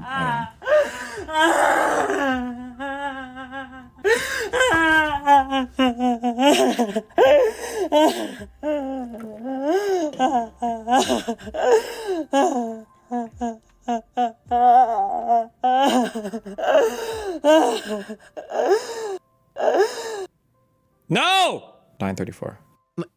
Everyone in his chat is... The thing is, the simple reality of this... Do you know... not that it makes any sense to bring up Hassan in this, because he's completely fucking irrelevant to the grand scheme of things. But do you guys remember ages ago when Hassan was beefing with H3H3 and there was, I think we were screenshotting Hassan's chat during that, how H3H3 was literally crying on camera and everyone in Hassan's chat was just ruthlessly bullying him for it. And Destiny had so much shit for Hassan's chat and his lack of policing of it and the general like disgusting behavior that was on display.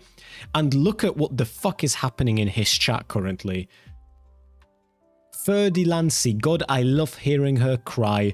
God, I love hearing her cry. God, I love hearing her cry. Switchblade, this is the fakest cry I've ever heard. Where'd the rest go? Yanis, the case is won already.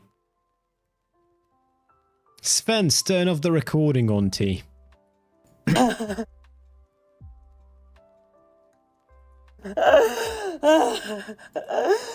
What?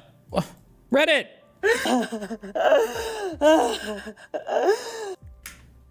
Just thinking. Is the video glitched? I think it's not supposed to go on that long. There must have been a metadata error or something. Well, this guy's completely Rip on. Somebody said he'd call me a rapist, so is that true? Context for anybody who needs it is that Brad Taste was arrested for domestic violence and that he and Tina had an agreement that none of this stuff would get out. How is that how is that context? Well, Brad decided he wanted to blame Tina for everything. Tina saw that and dropped the proof of him abusing her. If you don't want to listen, he is actively seeking a fight, actively denying her privacy, actively insulting her, and seemingly accusing her of cheating. And then later in the recording... I haven't heard anything about cheating, but obviously, to be fair, we haven't watched the recording. We're listening to Destiny react to it. Everything else is accurate, though. I don't understand how you can hear this sobbing and not feel horrible for her. It's good. It's good that you can't understand that, Rosie, because you have to be so mentally fucked to be in that position that it's... You're a better person for being who you are.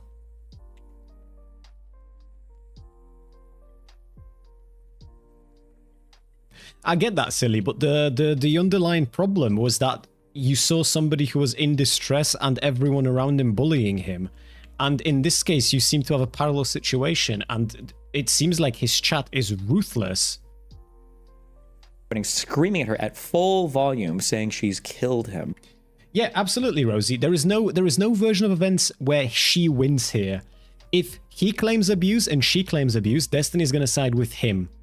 If there is a recording of this abuse, then Destiny's going to side with him because she recorded this, so she knew how this is going to go ahead of time and she controlled her emotions. If in that recording she's being emotional, then she's just a very good actor. If she's being very calm, then she's not actually afraid at all. There is no threat. There is nothing wrong. It's just she's just doing this in order to get back at him. There is no version of events where she is in the clear and he's the one who's being judged so harshly. That dude would literally have to start battering her, and I mean properly battering her. And I imagine it wouldn't have been until maybe the third punch where Destiny could possibly have some kind of a reaction to it. I imagine he'd let the first one slide, second one maybe given his current state of mind, third one he'd probably have a problem with. It's absolutely unhinged. In this recording, he also admits he'd fabricate evidence to get Tina arrested. Most updated comment. Absolutely. Yes, also what Lua just said. Sorry, I forgot about that. She didn't want to release this. Brad made 3 videos on this topic attacking her. 3 videos. That's how long it took for her to actually release something of hers. Kino. Absolute Kino cinema. This guy is so unbelievably... He also said he'd fabricate evidence to get Tina arrested. Did he know she was recording him? Because, well, that's a stupid and horrible thing to say. It takes a special kind of stupid to admit it. We know there's proof he said it. He didn't know he was being recorded, no. But it's also really telling of the type of person he is. Notice how when people are being recorded one-sided, it's very telling the type of person they are. like, think about what you're saying when you say it. Do you really think the person who's doing the recording is going to give in, or is going to like let you know what kind of person they are? Like, one person is putting on a performance and the other person is being captured raw, right?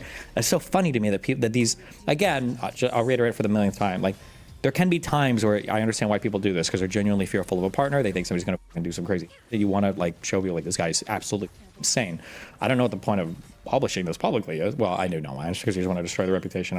The point of publishing it publicly is that he's made 3 videos on her. You brain-dead fucking piece of shit.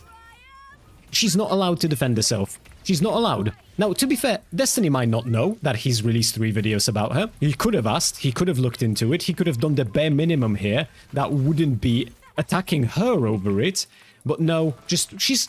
At the end of the day, is it worth it for him to be looking into this so that he can have a little bit more of a fleshed out opinion when she's a woman? Like, is it... Why waste his time, right? He's not going to have sex with her. Why show any degree of interest? It's just...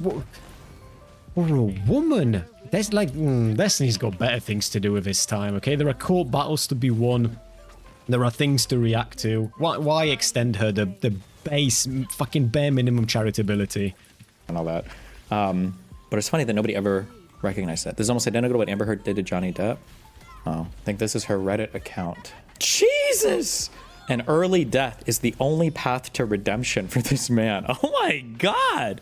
Tina personally asked me to share these heavy trigger warnings for abuse and yelling. I was brushing my dogs and he asked, "What's on your mind?" And I said, "I'm just deep in thought."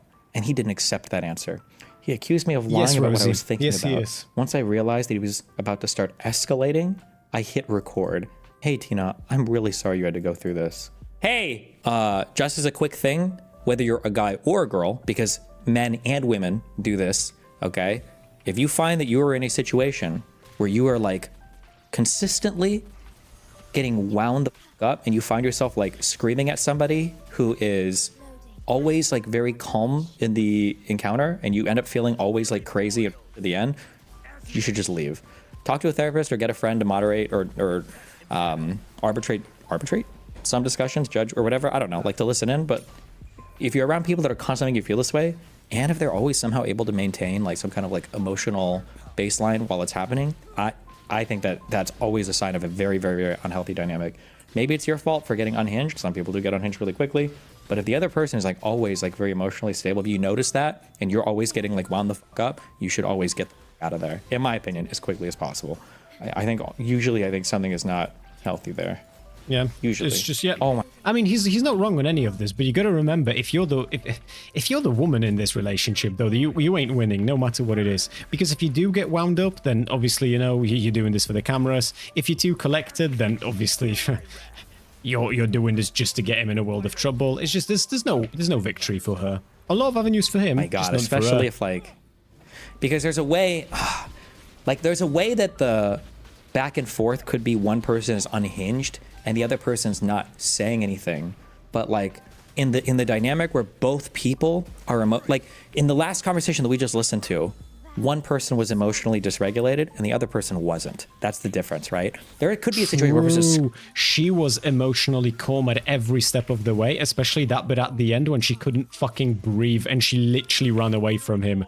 True, but he's just a poor little pumpkin. I mean, men do be getting angry, you know. It's I know Destiny argued otherwise when we was talking to all of those red pillars, but come on, men be angry, okay? It's just testosterone and shit. Just, but the woman, she was calm the whole time, and at the end of the day, it's her fault, right? It's you regulate your emotion, that's bad. You can't regulate them, that's bad. Just don't win. The other person, and the other person's just like not engaging, and they're like, oh, or whatever. They're like, I don't know, I can't talk. But when one person is losing it, and the other person's like, huh, what did I lie about?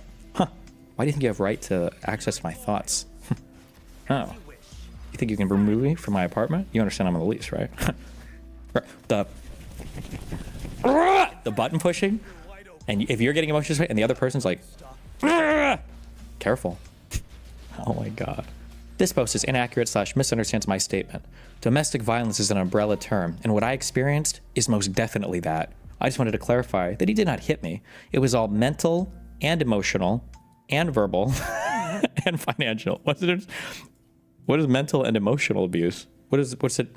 Brad's response. Oh no. Wait, link me. Did this guy actually call me a rapist? I'm curious. Now I know half the internet thinks, but oh, and she's got more.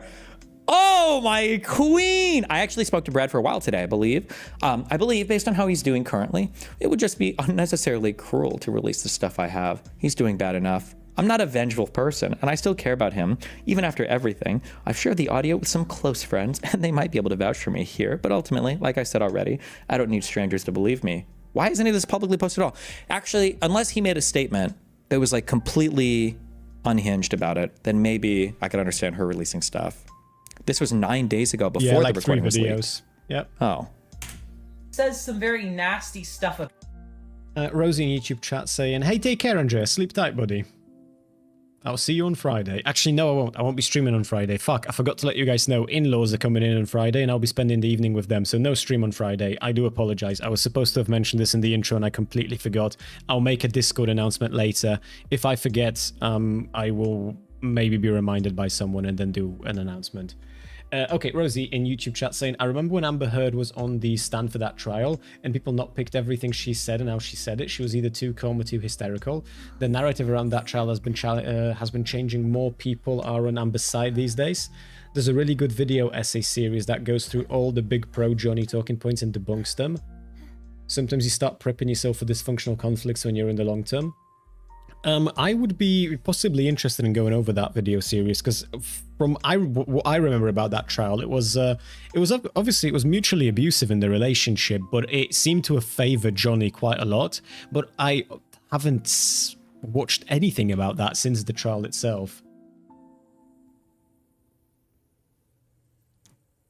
About her. She was letting people think that I beat her just so that she could stay out of it. Oh man. I really hope she feels proud of it. Ridiculous that I put up with. The bad bitch needs to pipe down. So what do? Oh, simply I yell at her. That's just what I do. Oh, I'm just a message. Look, a true story. I was yelling at the... Yeah, what she do for me?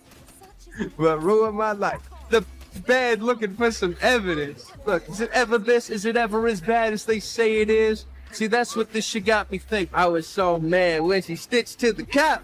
Man, I was not prepared for whenever she got scared, man. It's like she saw a different man in me. What am I listening to right now? But she looks like a manatee. And they're coming after me. Assault and battery is what they claim. They say that I've been... His response was because he talked about the situation first. People were upset about it. The audio was released today, and he hasn't responded to the audio itself yet. Okay. I'm not going to dig through all of this. If he was saying things about her personally, where she felt like he was characterizing it in a totally incorrect way, I always understand. Like, I think it's totally fair to leak whatever at that point. I think it was fair. But I don't think her audio mix will look good in that situation. But I would have to dig through. I actually wonder what the fuck that audio would have had to... I wonder what the fuck that audio would have had to show for Destiny to think that she does actually look good in that situation. Like, I'm actually curious what it would have to contain. What he said about it, and if she felt like it was a mischaracterization. I think it was an attempt at rapping. I don't know. I'm not musically inclined. Ooh, got a Hassan Piker poster. All right. Got an H3H3 poster. We got a lot of fibromyalgia posting. All right. Both of them are Hasanabe guys. Based. All right. I was a paid sub. I gave this guy money. I'm gonna puke. You missed H3 Snark. Did I? What is... Why is... I always wonder why people like judge like the normies, quote unquote, saying out like that. Like, dude, if you have been supporting somebody financially and then that person turns out to be like a genuine fucking piece of shit, I imagine that would bother you. Why do we mock those people? Imagine those of you guys in my chat who give me money. Imagine if I turned out to be like an absolute fucking domestic abusing freak. Like, surely you'd feel some type of way, right? When you've been supporting me this long. Like, why do people always mock them? It's like... It's such a reasonable feeling to have. Is it because they've dared to share it in a world where if you share your emotions, you get shit on? And then I'm going to have to listen to the same fucking wankstains 2 weeks from now talk about how men don't want to share any of their thoughts and feelings? It's so fucking strange to me. God fucking forbid you feel some type of way because a dude you were supporting financially turned out to be like a genuine domestic abuser. Fibromyalgia. I think it's a fake disease, isn't it? Or my yeah, that's what it seems like, homonyms. That's what it genuinely seems like. Oh, no, it's not. I'm mixing this up with something else. I'm sorry. What was I mixing this up with? Not chronic Lyme disease. There's something else that has like a weird name. People self-diagnose because Amber Heard is a victim. Oh, maybe that's what. Thank you, Rosie. Chronic fatigue syndrome. Well, CFS is real, but you can self-diagnose. But yeah, it's hard to. Yeah, I don't know. God, this is difficult to listen to. It starts really ramping up around 3 minutes remaining. He's screaming at her about how she's an abuser, she's killed him, etc. He wants her gone, but legally can't force her out. So he beats her down, verbally at first, blames her, tries all the narcissistic manipulation techniques he can. He deserved to be arrested after this. I hope this poor woman can heal from all of his abuse and find happiness. She deserves better than Brad. Brad deserves to get off the internet forever. No more fans, no more platform. I hope he can better him. It's so crazy to me that it's just so normal that people can just record you in the middle of a relationship fight, and this is now like the rest of your life is this is the characterization of you. Jesus. Once an abuser, always an abuser. Edit the person they. It's crazy. It's absolutely. I understand why. I understand what Destiny's saying. It's absolutely crazy that you can just record somebody whilst in a relationship of kinds with them, and then without their consent, share that with the world. Fucking crazy, you know. The fact that some people do that is insane. I bet Destiny would never do such a thing. I bet Destiny would never, ever, ever record somebody and then share that footage with other people without that person's consent. He would never do that thing. Hey, BB, how you doing, buddy? We're just insulting Destiny, Chief. Abused cannot be unabused. They have to live with that trauma forever. I don't think someone who causes that to themselves should be granted forgiveness. I said this before, I still stand by it, okay? Even if you're a progressive and you run in progressive circles, you gotta find like a center-right type woman and don't let her opinions change. Don't date progressive women because, you know, I complain about in my friend circle. What a weird thing to say. For that to be the takeaway from all of this. Holy shit. He's such a fucking victim. Like, he so desperately wants to be the victim. Fucking freak. One of the issues is there's so much like social capital if you want to on me. Of course, so like it's hard to keep like internet like streamer friends because there's always like this huge reward on the other end if you want a 180 or whatever. For progressive women, oh my god, nobody likes anything more than a good abuser story. Okay, nobody loves anything more, and they love to be treated like actual children. They white progressive women love nothing more than to be victims of some especially white man. Oh, be careful. To be fair, she has claimed he never physically abused her. To me, it sounded like he punched his hand. We don't need to be fair here. It doesn't need to be physical to cause irreparable damage and for someone to be unsafe. Definitely tell how fearful she was for her life when she was saying. It's a Reddit post with 2 updudes, and we're going to focus on that over what the dude was actually doing and saying. Fucking 2 upvotes, bro. 2. And we're gonna... What is this? Fucking did Rev says Desu overcome? The spirit of Rev overcame Destiny. And now we have to contend with this bullshit.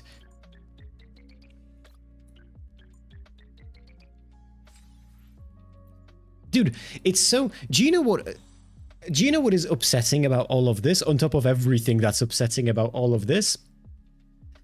All of the... So, obviously, I'm not perfect. I'm a dude. And sometimes, believe it or not... I read posts on the internet. Sometimes I peruse Reddit, sometimes I peruse, you know, other certain websites like Kiwi Farms, and sometimes I will read something that addresses specifically like men, right? Like this is, I don't like men because of this, I don't like men because of that, I don't trust men because of this, I don't feel safe around men because of this.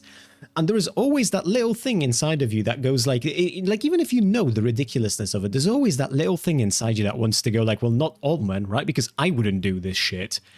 But everything about Destiny has spent the last, what, 10, 15 years of his life building up a career as a fairly progressive streamer. Now, you can feel whatever type of way you want about him if you're further left than he is, but it's undeniable that he is a leftist. He is a progressive, right? Or at least used to be. I don't know currently. I haven't watched him in a while. I have no idea what the fuck's going on, and it's hard to tell based on this video. But he validates all of those posts. Every time people on the internet talk about like the kinds of men that they're fearful of, the wolves in sheep's clothing, the abusive behaviors, every time you or me want to have an inkling of, well, it's not all men, right? It's a bit weird for you to generalize like this. It makes me feel like I've done something when I haven't. Just remember, it's because of people like this.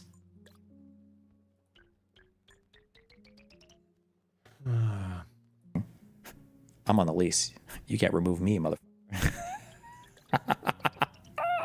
Absolutely based. Is trauma considered irreparable damage? No, but every form of trauma online is the most horrible trauma. And the problem is, it goes back to what I said before. That you guys get triggered about, is that life in the U.S. is generally like pretty good right now. There's not really too much going on, and when there's so much like virtue in victimhood, I think people want their lives to be more exciting than they actually are. So they have to invent some wild. July 26th. So wait, this was 2 weeks ago? I'm sifting through the many notes, audio recordings, and screenshots. Destiny, Johnson. We're mad at Destiny today. And I'm doing puzzles in the meantime because it relaxes me. And looking at shapes changing color is what the body needs right now. It's what the soul needs. It ain't good, Chief. Shots I have dating back to 2019. I'm not sure how much I want to share. If any, please understand I spent 5 years with this person, and he was paying me to work with / for him for less than 2 years of that. Jesus, 2019. How much dirt does she have recorded on this guy? Woo! Woo! I do not want him to hurt himself, and I do not want to get him into legal trouble. I have been silent the past year because I wanted to see him get better, and I desperately wanted to move forward with my life after spending half of my 20s being abused. Why is she even... What is... It's clear he still wants to punish me for the consequences of his own actions. This is not a new thing for me, as he did that for the entire length of our relationship. After almost 6 years of trying my hardest to protect him despite the abuse, I just don't have it anymore. So what did he do to set her off? At Destiny, anyone who works in the ED, what is it's an ED, event emergency in department, or calls fibro the triad of crazy: fibromyalgia, Lyme disease, and Crohn's. If a patient checks in with any one of those, they're getting placed in a room that can be converted into a psych bed.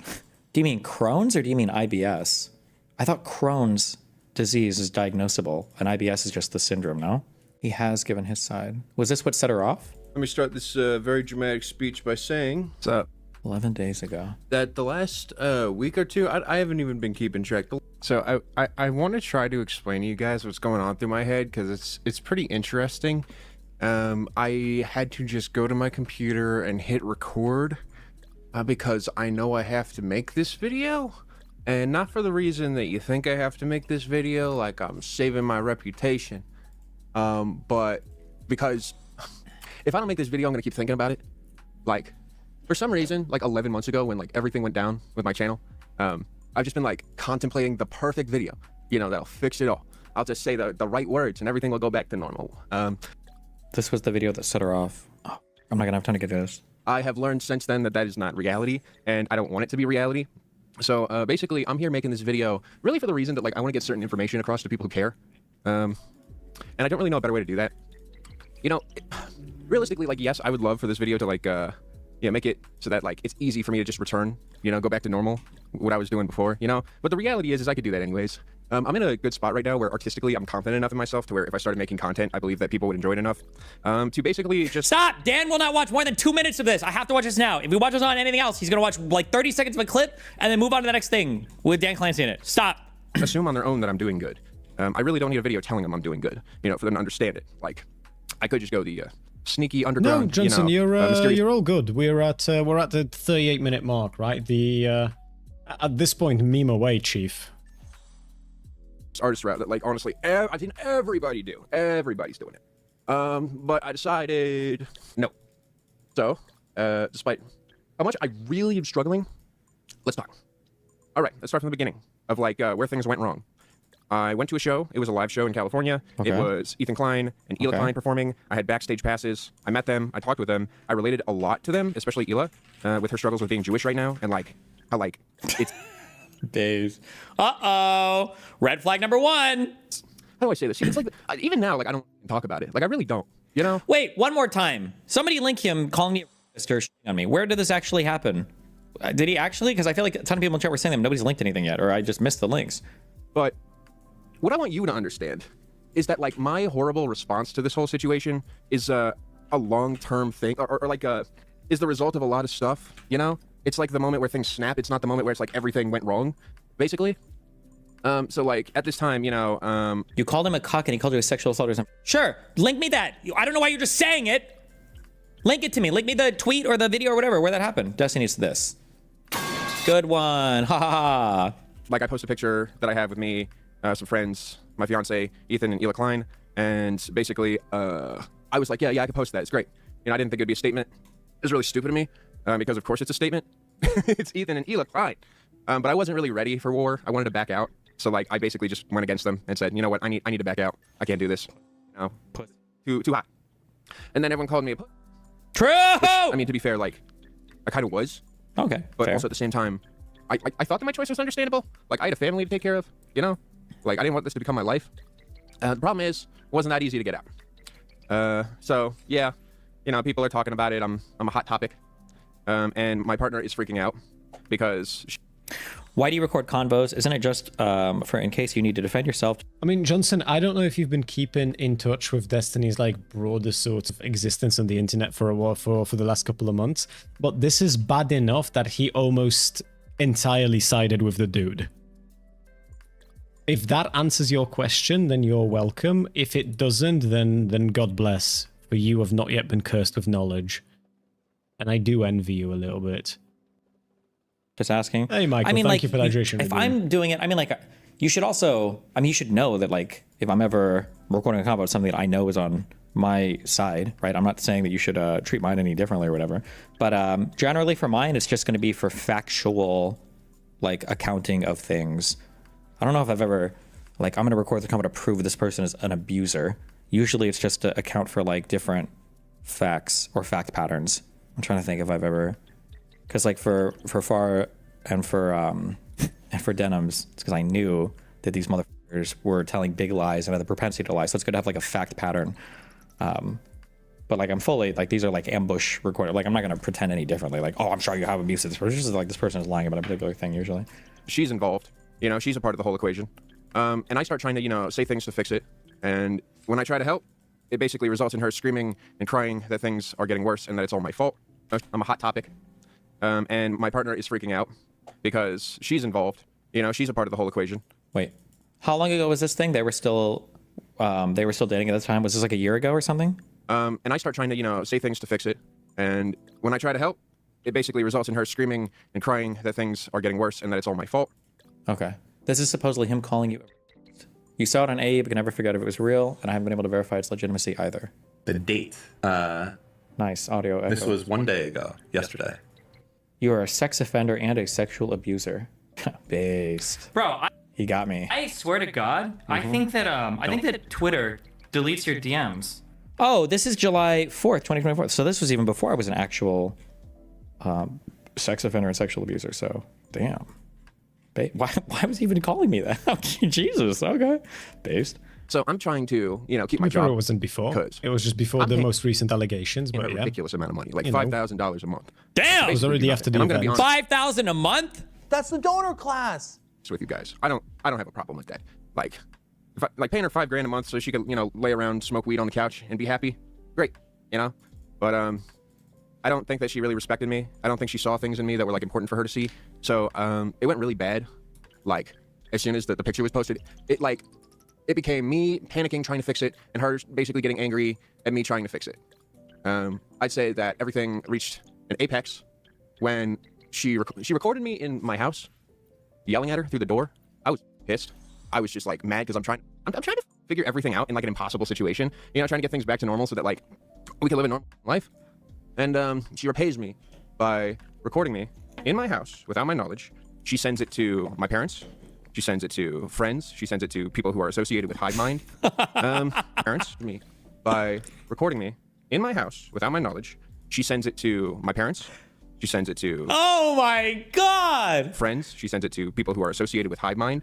Yeah, and it's the biggest betrayal I've ever felt.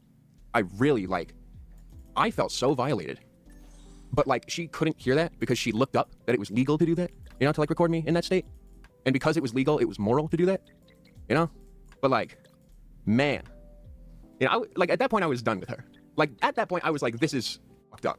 Like I'm doing everything I can in this situation to make things work. I love you, but we're not going to be a good match. And then she posted it publicly? So yeah, I believe maybe like a week later I was streaming when I said, I remember I was like doing a stream and then I left. I go to the kitchen. This is, by the way, this video is before she posted any of it publicly. Apparently, so she posted things publicly in response to this video. I see her sitting on the couch, like screaming and crying, and I'm pissed off. Like, because like I'm trying to focus, you know, to get work done, and it felt like she was interrupting that. Now, here's the thing. What I want you to understand out of all of this, and remember how I said that it was all like, you know, it wasn't just this scenario happening, that this was like a long-term effect? After this video, she threatened to leak it, and then he made another 11-minute video, and she leaked it after that. Well, I was so obsessed with my work. I became like completely locked into that, to the point of where she has told me that she felt completely invisible in the relationship. Yeah, my response to her crying was screaming at her, which was bad. But my justification was, I am streaming right now. I can't have you like screaming and crying like in the house. You know, I told her to go basically stay with her. True, reasonable. Frankly, very, very, very reasonable. Take care, Lua. Thank you for being here and good night. The next time I'm streaming and my fiance's having some kind of a mental breakdown and she's crying, I say the next time. The first time that ever happens, and I'm streaming during it, right? I'm just gonna tell her to shut the fuck up. I've got content here to pump out. She can't be in an emotional state when I'm streaming.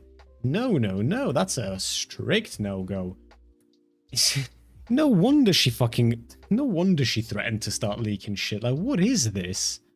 Her mother, who lived like 5 minutes away, instead of doing that, she... Dude, I feel like there are a lot of people out there who, I don't know if they didn't get the memo or what it is exactly. Maybe I'm wrong. You chat can correct me if you feel like I'm wrong. But you're supposed to love your partner. And sometimes it's also very, very beneficial if you quite like them too. And if you love them and you like them and they're crying and you're streaming, you stop the stream and you go and help them.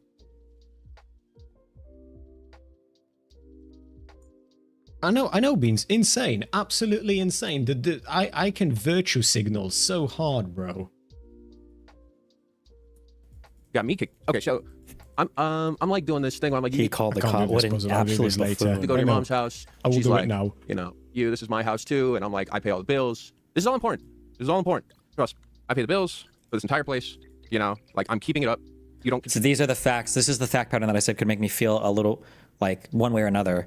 But obviously this puts me way heavier in his right. I understand why he's telling her to leave now, right? He's paying her. He pays for everything. She has a mom that lives nearby that she can go to.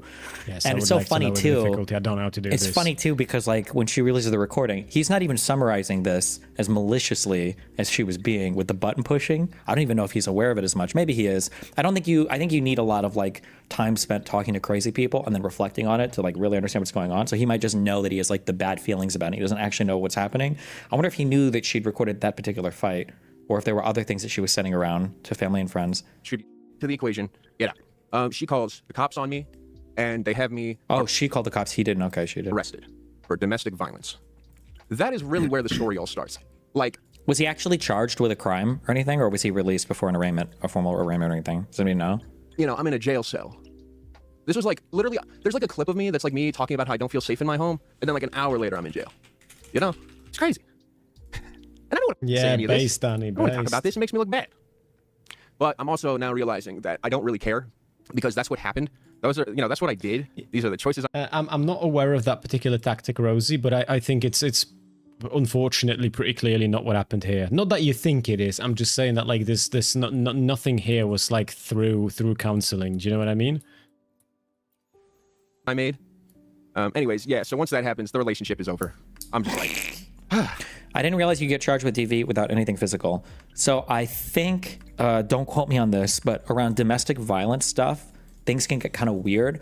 I believe that if cops come to a house and there's like a man and a woman, a domestic situation that looks like it could get violent, I think that police officers, because domestic violence is very difficult to deal with, because oftentimes, especially somebody who's been abused long term, won't like report things or they won't testify, and these situations can get very violent and go very wrong very fast. Cops will try to separate people, and I think you can arrest somebody. Like if there's a call, I don't know if I'm making this up or not. If you get a call for domestic violence at a house, you might have to do something. Like cops might be required to make an arrest or something. That doesn't mean necessarily that you'll get charged with a crime. Like they might arrest you for a particular thing and then release you later, and they don't charge you anything for whatever. But they just want to like get people to cool off. There's like 30% sure on this. Okay, but hold on, I got my shoes and stuff. 1 second. Yeah. So I moved back home, and I go to rehab because like something's wrong. Like all of this is happening, and just I don't understand it. Rehab is okay, I learned a few things. Like in 5 months of being there, like, yeah, there was stuff that was helpful. But, man, I felt so betrayed. She basically she moved to Detroit. And here's kind of where it gets difficult for me, because it's one thing like losing your partner, it's another thing like with losing hive mind. Like, the fact that like these two things were so connected, I almost killed myself over it. Like, I had this, and I had pills. However, good news is this happened 3 months ago, and there's this much alcohol in the bottle. That means something went well. I mean, something's going right. Oh God, dude, we're on our hardcore misogyny arc right now, okay? That That's other guy, the Lolo or the LOL overruled guy, also got ruined by some crazy random bullshit accusation, right? But that I don't think ever materialized, right? That was just all bullshit, by the way. Hold on. I'm killing my kick stream for a sec, okay? I gotta start it downstairs. Dude, progressive women just have absolutely no accountability at all. They can literally do whatever they want and just be rewarded for it publicly. It's actually crazy. It's wild. In Florida, the police must arrest if they have suspicion. Reasonable suspicion or probable or PC. Okay, probable cause to believe that the act of domestic violence has occurred. If they find any visible injuries, witness the violence, or sufficient evidence to indicate that an assault has taken place. An assault, I think assault could be screaming at a partner. I think could maybe rise to that. What a fucking horrid video. You know what, chat? I know there's a bit of a grim note to end on, but I've got an early morning ahead of me tomorrow, and I've already had a long day. What I have now decided to do is there is going to be a YouTube video about this specific reaction about Destiny doing this, because I have still a lot of thoughts that I feel like will be nicely encapsulated in a short, maybe 20-minute YouTube video on top of the stream that we've just done. Because I kind of want to... there are things that happen sometimes. It's a bit like a canon event where I want them immortalized on my channel, just so that if in the future I feel like maybe my certain like feelings were not grounded in reality, I can rewatch these videos and sort of understand once again why I felt the way I did. Did you play the league? What's that mean, Johnson? Destiny and Tecton talked or will talk. I wonder if they bond over sexual misconduct together. Fucking odds are they just might. They just might, bro. Holy shit. Fucking tragic. Just absolutely disgusting troglodyte behavior. Who are we raiding, chat?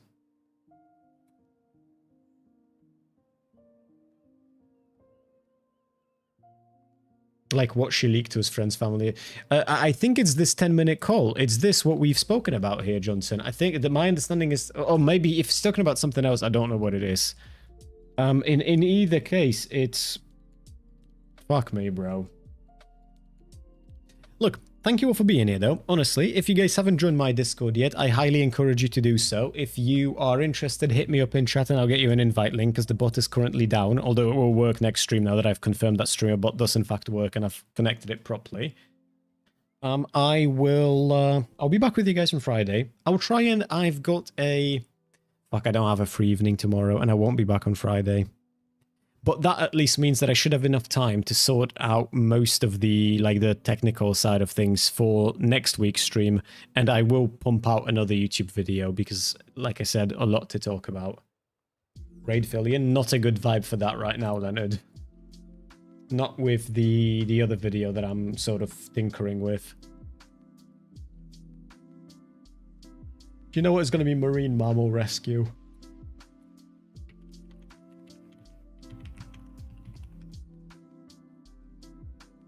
Alright, chat. Behave yourselves.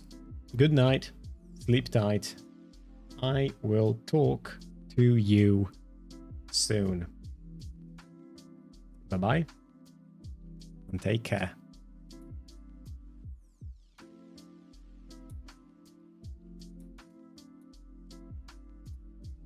YouTube, you guys are forever, okay? Forever my preferred ones. Just don't tell the Twitch people.